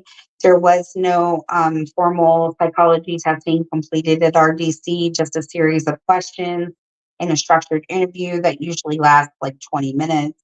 They said that the major depressive disorder can be defined as a serious medical issue. And then he asked if Rosie asked her if he felt that under the CDSM-4, and she said she disagreed. But they, reported long suffering since early adulthood. In 2019, hospitalized, severe depression. He was on the psychotropic medications, but the suicidal ideations, generalized anxiety, and then he was Let me also just be labeled. clear. Some of the medications, until they can figure it out, a lot of the medications that they give you for anxiety and panic disorder can cause suicidal ideations. It's Yes. one of the top side effects from all of those kinds of medications. So it's not uncommon. Once again, it's a timeline thing. Did he have that beforehand? That's why they put him on the medicine, or did he have it after he was being put on the medicine? Because it is a known side effect. But I don't know. It would be very curious to me what month in 2019 that he was hospitalized. I think that's a big deal. I agree, but they didn't specify. But they did say that he was labeled a code D. So they talk about an A through E designation, define current significance of the mental health. And like A would be like the least acute and a D would be most acute. So they labeled him as the code D. And normally that would indicate that an inmate with mental health issues would be transferred out of that normal facility. They have 3 facilities. I said 5 earlier. I meant 3. Okay, so they have 3 facilities that normally they house the inmates with mental health issues, and they were primarily asking at first that he be sent to Newcastle because they had offered the most acute care. They had talked about that he was very fragile when he was admitted. He was detained in solitary confinement, accused of killing children. And like he's like an eggshell of his mental health. Um, and so like also because of his offender, inmate status, because he's not like an inmate of the IDOC, Beaufort County held, like for the safekeeping order, they're unable to even send him to that mental health facility just because of the safekeeping order in itself. Um, So they said that in records, they were aware of suicidal ideation during intake, not actively, but high risk due to the criminal accusations that he's facing. And they placed him on suicide watch anyway, even though he wasn't like exhibiting any issues of that at that time. They just went ahead and placed him on suicide watch. And Okay. so they said that they monitored him until he was stable, and then the privileges were returned to him in early May to December. So he lost when they had that incident where he wouldn't come out of the rec yard, and they had to give him that shot and then remove him from the rec yard. He had lost privileges of being able to attend recreation. And yeah, so the privileges, were returned in early May, and he kept them from May to December. Um, and they talk about him being set down close to observation in a suicide cell the entire time. The admin, um, the administrative keeping, like he's in an administrative segregated hold. And they said that that is the safest place for him to be in like the entire place. January through the 1st of April was when he was assigned the inmate companion, even though he was not suicidal. They put him back on suicide watch beginning in April, and he stayed on suicide watch until December of 2023. And they said that he was offered recreation more than the standard. He was issued a suicide blanket, so he could cover up with a blanket at night going to sleep, but in the morning they take away the blanket. And they said that they agreed that a blanket is not a luxury item. So, um, So the way the inmate companion program works is that the inmate is assigned by the administration building. So it's not like the Dr. Walla or any of those like staff people like picking out these people. They're picked out by the admin and then sent over there. All right, so hold It on real quick. Can I says answer a couple questions from chat really quick? inmates asking. Hello? Can you hear me? Yes. Okay, I'm going to answer just a couple questions in chat really quick. Dean, I Okay. think that his daughter moved out in 2016. So I know that people have speculated that he killed the girls because his daughter moved out, and I was always kind of like that. Like, how does that make sense? But now that's why I said in chat earlier, it's interesting if he has this dependent personality disorder. I mean that then I think things could be very different for that. So it's something I want to look into, but I have to double check on the date she actually moved out. But I want to say it was 2016. Susan, Diener says statements in those 2 months, but Holman says he confessed in December of 23, and then suddenly in December he's moved out of Westville. So I want to say there's two parts to this that I want to talk about. One, I'll ask True Grit Crime, did you hear, because this is what I was told earlier, was did you hear that some of these 61 quote unquote confessions they were repeats of like him talking to his, I don't know, that's what I'm saying. I want to make sure that this is clear. So like he was taught once he was back into like his normal state of mind and he was talking to his family and they were like, well, you said like you did this. And he's like, well, fuck, if I said that, like, man, lock me up because I'm obviously crazy or something along those lines. Like he's repeating things that he said during the psychosis and they were continuously counting those as additional confessions. Did that happen? Did you hear that today? And who testified to that? It was that Hart Hirschman guy that was talking about that today. Yeah,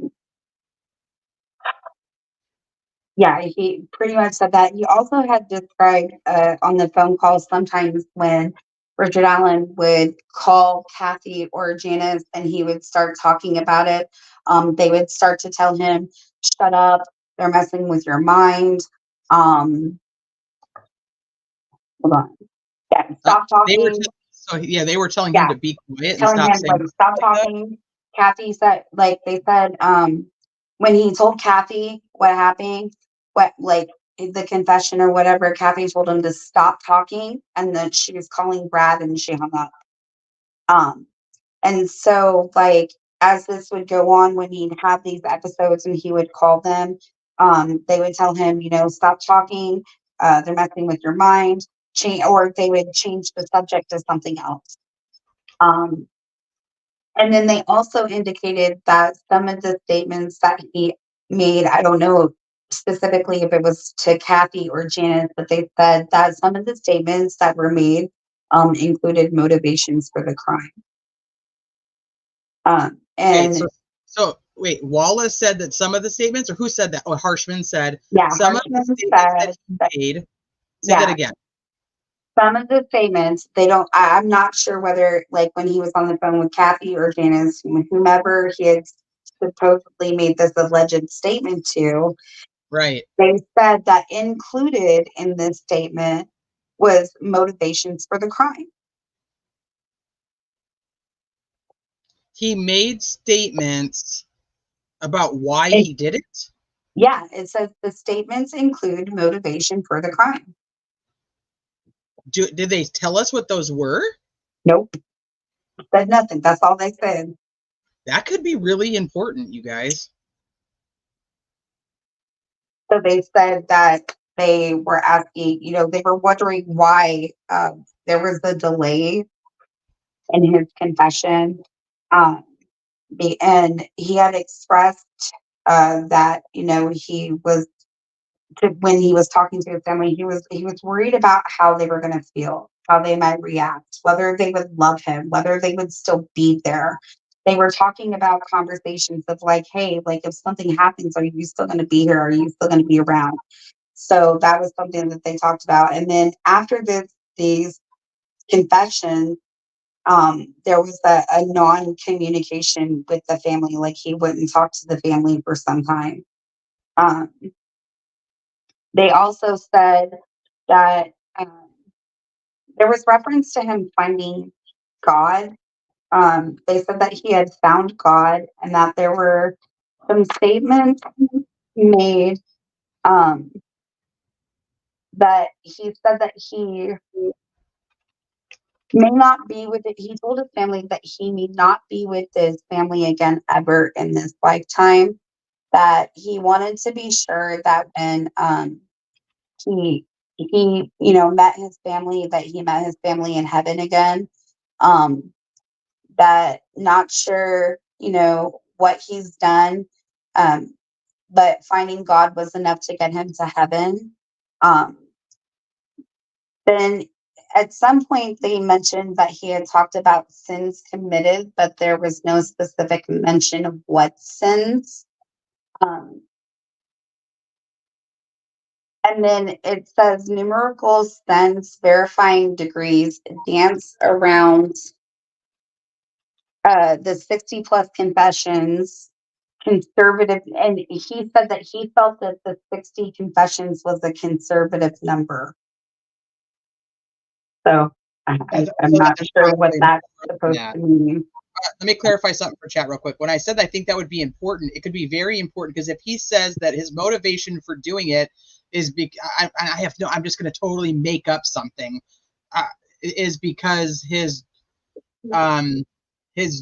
daughter was beat up by a boy or by a girl that looked like Libby in high school. I'm just going to say something along those lines. If whatever he says is his motivation is something that is not a legitimate, that never actually fucking happened to him in his life, then his motivation going to that confession also means nothing. Does that make sense? Like if he's just making up shit that his motivation, it couldn't even be true. Okay. So you see what I mean? Yes. Also, it says that this communication was made in the second week. But he said something about shootings, like somebody he knows was shot, so he in turn shot them in the back. I mean, that kind of all goes together. So if they're counting that for two different things, that's his, he's confessing to his motivation, and then he's also confessing to the crime.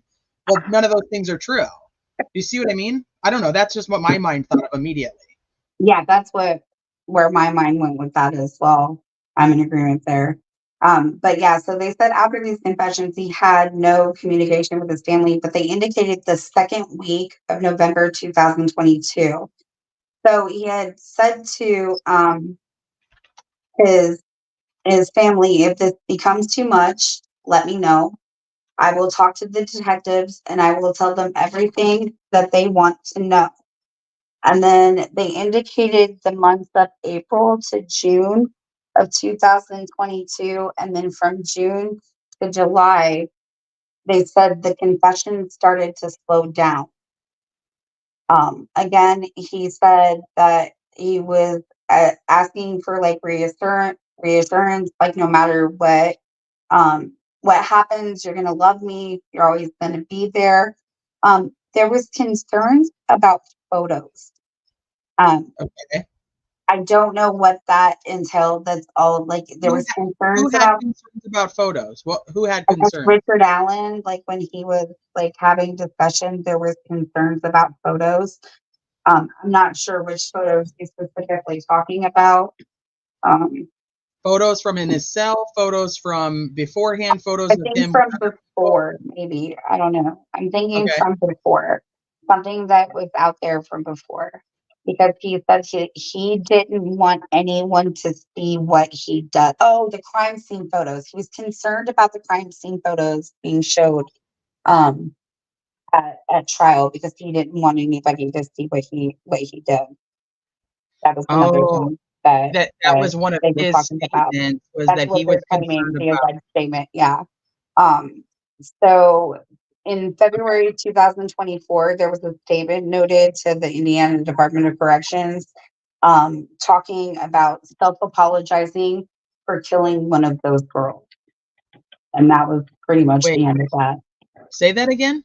It says February 2024, there was a statement noted to IDOC, which is the Indiana Department of Corrections. So the person that was monitoring him had noted that Richard Allen had been talking to himself, like walking around like in a cell talking to himself. They noted that he was apologizing to himself for killing one of the girls. And the guy indicated, he said he can't be sure which girl it was, but he believed that it was Abby, but he couldn't say for sure because he didn't have his notes with him. Which Who I don't testified to understand. that? That dude. Well, in February, Hirschman, Brian Hirschman. but in February of 2024, he's in Wabash. Yeah. Are you sure it was So, February 2024?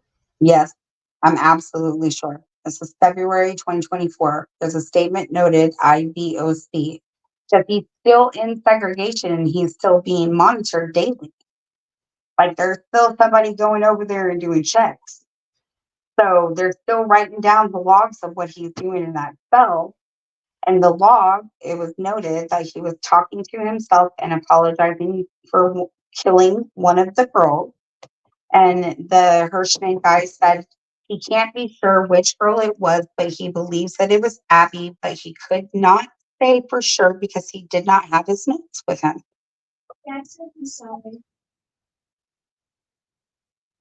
I'm so confused on how. Okay. It was really confusing when he said it because I was like, okay, and then that was like just the end of his testimony. That was it. It was done, and I was like, So who testified and said that that some of the confession slash statements against his own interest are items or are pieces that only the killer would know? Who testified to that? okay, so Brian Hirschman talked to Holman. Okay. And I guess Holman had indicated to him that, like, during his conversation or whatever, you know what I mean, that. Okay, go. I'll be there in just a minute, honey. Hold on. Yeah, I want to say it was Hirschman who was talking because he was talking to Holman, but Holman. That's interesting because it does correlate the discussion that I heard this morning when I was talking. Like I got to meet Mr. Holman this morning and I got to talk to him for a few minutes with a couple of other people. And when Holman had walked away, there was mention that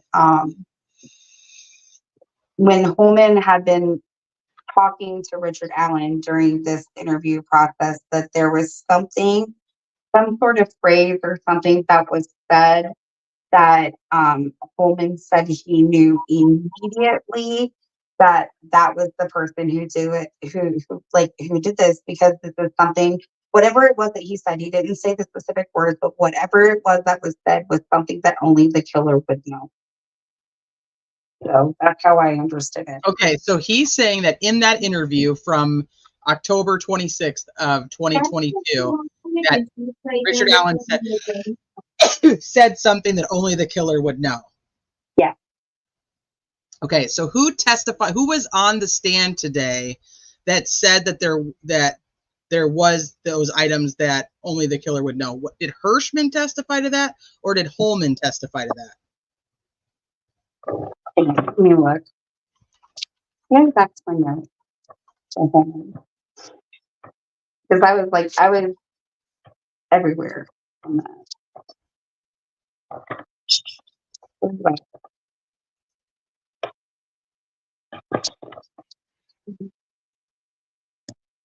Yeah, I don't know why Holman would have to say you're guilty of something and I'm going to find out what it is. Like that's interesting too.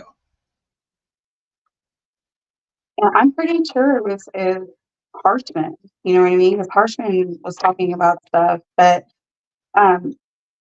Harshman does not say what that is. No, no. And no, Holman I didn't hear. No, about the statement about the I didn't hear Holman say that on the stand. When I was out in the atrium, okay, I was out in the court atrium this morning waiting to go in.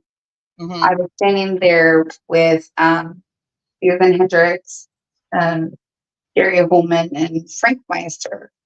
And they were having a conversation, and then like, because I was sitting across on the other side, and next thing I know, Frank Meister was turned around and he was pointing at me, and he was like, "That's Mammal Libra skill." And it made me feel kind of awkward because then, like, Susan Hendricks and Jerry Holman are both staring at me to the point, like, I'm like, okay, I don't want to, like, this is so weird. Like, do I get up? Do I walk over there? It's Do not I say Frank hello? Do Meister. I sit here and stare at them like I'm a weirdo? So I got up and I walked over there, and I met Jerry Holman, and I shook his hand and kind of, chopped and talked up with Susan Hendricks for a little bit. And Fun. there was something that him and Frank Meister had been talking about. I'm not really sure what it was, because they were kind of like, standing there like, "Brr, brr, brr, brr, brr," when I walked up. And Right. then Frank Meister said, "Yeah, you already know, and we think we know what happened with something else." And so he said, and Susan Hendricks like, "I don't understand." And Frank Meister had said, Holman said that he didn't say specifically what it was. He said, but when he was interviewing our Richard Allen, that while he was interviewing him, there was some sort of like phrase said, something that was said, that Jerry Holman in his mind went ding, ding, ding, ding, ding. I got him, because only the killer would know that. So I didn't hear him say it on the stand, but it was like right there, you know what I mean? Like in the atrium, we're just having like Right. I general got you. conversation. So that's where I heard it. But then I want to say one of them did talk about it on the stand. Like, seriously, I just don't remember which one. I didn't write it Okay. down, I guess. No, it's But okay. It's just it's hard because Hirschman went last, and that's when everybody gets out, and then everybody's like, there's something that Richard Allen confessed to that only Richard or only the killer would know. So now he did it, but nobody can say what that is. And exactly. from my Yeah. understanding, Holman's the one who testifies about the statement about a box cutter. Right. But that, He did. I mean, Yeah. Holman did testify about the box cutter. but when they describe, we need an ME, number one. And so like some of this stuff isn't really going to matter until trial, because the ME is going to have to say, is going to have to come out with certain things like, could a box cutter have even been used? Was it even a potential weapon? Because that's not what they were looking for at the beginning of this case. Nobody was out there searching for a box cutter. They had very specific knives and guns that they were looking for. Right. But that's neither here nor there. But from the way that, and I don't want to get graphic, but the way that it was described of Abby's wounds, that's not a box cutter. Right. And then, I mean, I guess you could try to create Libby's wounds with a box cutter, but you're going to be there a lot longer, in my opinion. So I don't know. Yeah. So I don't know. Like, so we need an ME that says, was a box cutter even a potential weapon? Could it have even been used? Right. Because that's not, like I said, that's not what they were looking for. So I don't know. I don't know how much does that go along with the whole, like, he shot him in the back. Is it the same type of thing? Yeah, like the same type. Yeah, like basically that's what like are in the confessions, you know what I mean? But specifically, they had said, like he was talking about finding God and asking his family basically for like love, reassurance, um, all of that, like the different things that we talked about. So Right. like, I don't know, like I'm kind of left going, okay, but like we didn't see, like it's just talk at this point until you see something of like physical substance or hear something of substance, like, as show of proof, in my opinion. It's just Right. words right now. Like I haven't seen All of it. anything like or heard anything yet. Yeah. So I mean, it's almost like that with nobody clarifying these specific things while these people are on the stand is almost frustrating, because it could go so many different directions, and then we're going to hear all over social media that it is this way 100%. When I'm sorry, but for me, this whole thing was very confusing. And the 3 people that I have talked to that were there today all said that it was going very fast, and some of it was not like comprehensible. Like you could Yeah, it was very quick. So like I was just trying to go as fast as I could, but then there was other parts of the hearing that just drawn on. Like this afternoon, the whole examination of Dr. Walla dragged on for like ever. Yeah, Forever. Yellow said that Diener would take, like, she'd ask a question, then take 2 minutes to go through notes, then ask a question, then take 2 minutes to go through notes. And I was like, dang, no wonder you guys were running late. Yeah, that's exactly what it was. And it was almost like sometimes I felt like, because Diener was asking questions at one point, and I felt like it was almost like she was trying to find the information that she needed, like right then and there, instead of having it prepared. And like I was getting frustrated, and I was like, dude, like you should have just had this already laid out, ready to go. Like if you knew that this is what you were going to go searching for. It's their witness. It's not even a cross. It's their witness. This was their motion, their witness. Okay, so did anybody ever ask or state, are any of the confessions of these 61 plus, are any of them recorded? I have no idea. I don't know. I guess maybe the phone calls are recorded. I don't know about the interviews. They didn't say anything about recording today. I'm just wondering if anybody testified that there's a recording of any confession, any of them. Not that I heard. That No. I didn't hear the word recording or confessions together. So I want to get you off of here, but I have one more big question. So is there anything else that you think is like super important that we need to talk about today? Because there's one thing I think we covered it. Can we talk about Keegan Klein? Sure. And Dr. Walla. And then we'll wrap it up because you got to go to bed. That's what I was talking about with the.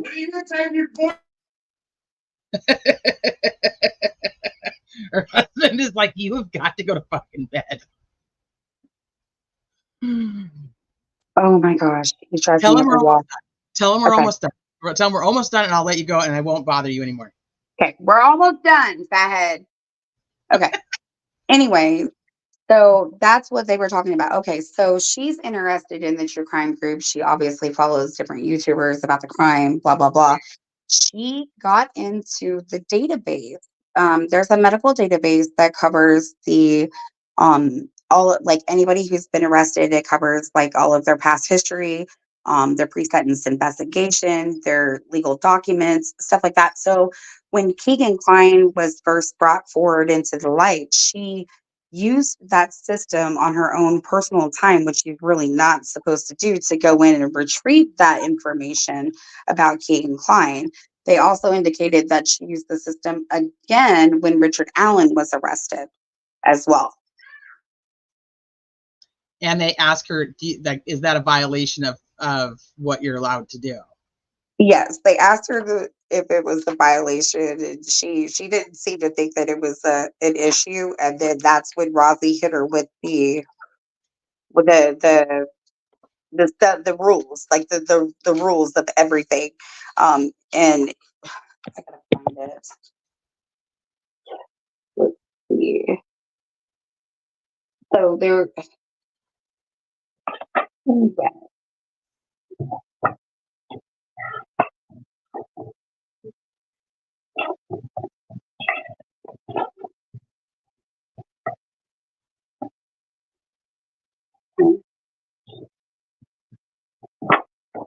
It's right here somewhere. Trying to find it, but he hit her with the guidelines, like the ethical guidelines. You know what I mean? Yeah. So he pulled that out to her, and he, was reading it to her, and was like, "Do you think that you violated that?" And pretty much, she was like, "No, not really. Like, I think it's a gray area, stuff like that. Like the stuff that we had already kind of talked about earlier."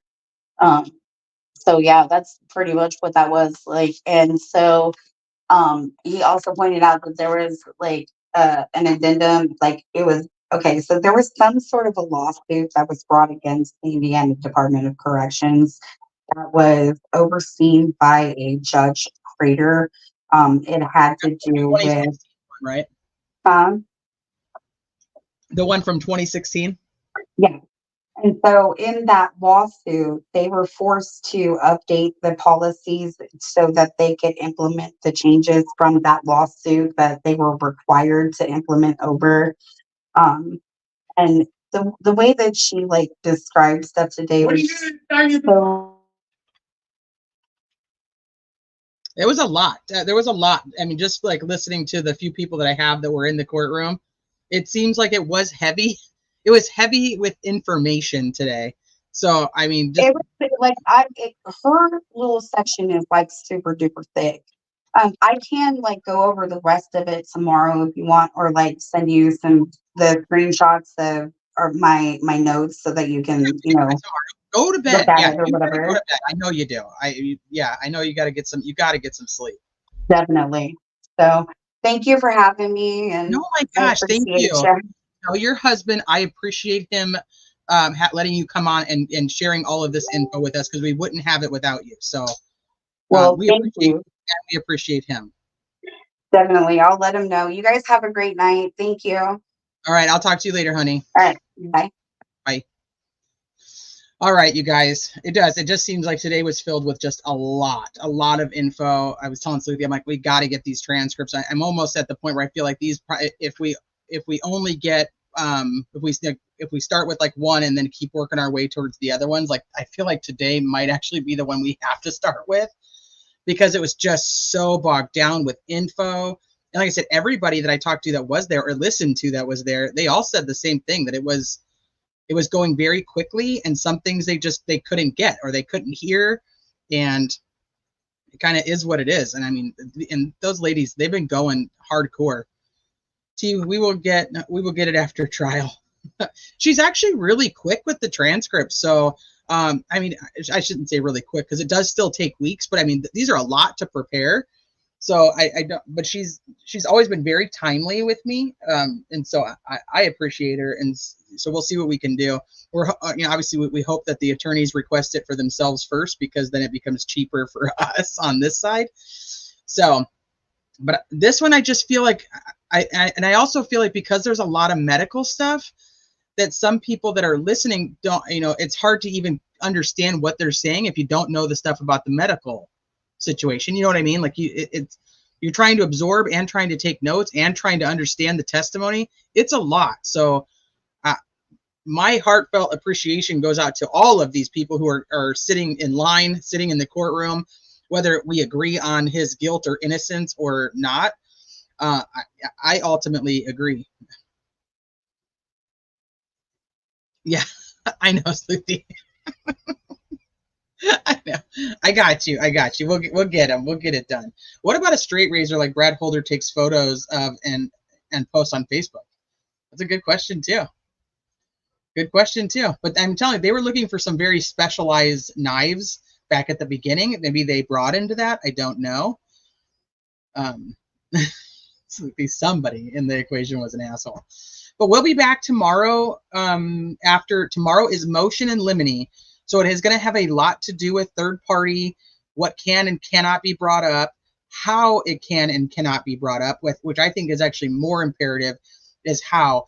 And I do think that people think that the motion in limine means that the defense is not allowed to ever talk about those people, even if he gets them. It's not always that. It's not always the truth. Sometimes it's like, you can't talk about them in opening statements. You can't talk about them in closing. You can't talk about them. You can't call these people to the stand. There's different pieces to it. It's more complicated than I think people look at it like on its surface. So I just want to make sure that we understand that too, because tomorrow is supposed to be another full day on this motion in limine. So it's obviously she has to hear a lot of argument, and then there's going to be witnesses. Tomorrow we may end up getting like the Brad Holder, the Amber Holder, the Todd Click, those types of witnesses tomorrow. So it could be extremely, extremely interesting. So I'm thankful to everybody. I'm thankful to you guys for being here and listening, asking the questions, helping me to digest some of this info, because I'm telling you, I was very overwhelmed was very overwhelmed with a lot of it. I still am. I can't wait to just be able to break it down and say, okay, this seems to be this, and this seems to be this, and it is what it is. But I appreciate you guys. We'll do this again tomorrow night. Tomorrow night. And we may not do this tomorrow night. I have a birthday party to go to. So if they are like stuck in court later, we may end up doing it on Friday, because I do have a birthday party tomorrow night. I'll keep you guys posted on that. But either way, we'll meet up sometime. And then Sleuthie and I are going to try to do something hopefully this weekend or next week to maybe break down a little bit of it. Yeah, thank you, Susan, for reminding me. But yeah, a day break will not kill us. No. But I think that at the end of it, we need to be able to put together a good timeline, just a cohesive understanding of what we even heard. And then obviously we have a couple other people that were there that we still want to listen to their lives. Bob, I don't even know if he's still live. I know he went live while I was live. But I'm going to go listen to his. So if they're done early tomorrow, we might do an early. But like I said, tomorrow night is a no-go, because I'm not going to be able to do that. Thank you. Thank you for the friendly reminder that I have a birthday party to go to. Oopsie. But we're going to figure it all out. We're going to get it all together. We'll get our shit together. But go enjoy the rest of your Wednesday, and I will see you guys soon. Have a good one. Do you dare to follow me down? Head into the unknown.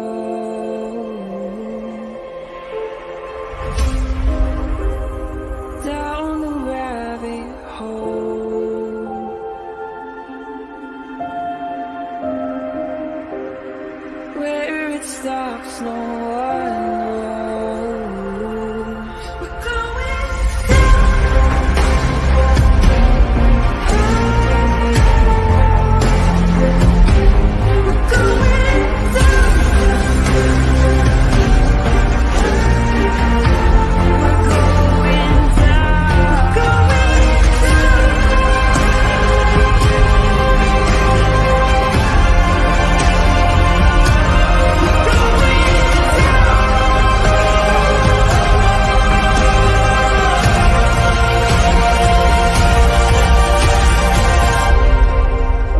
Do you dare to follow me down?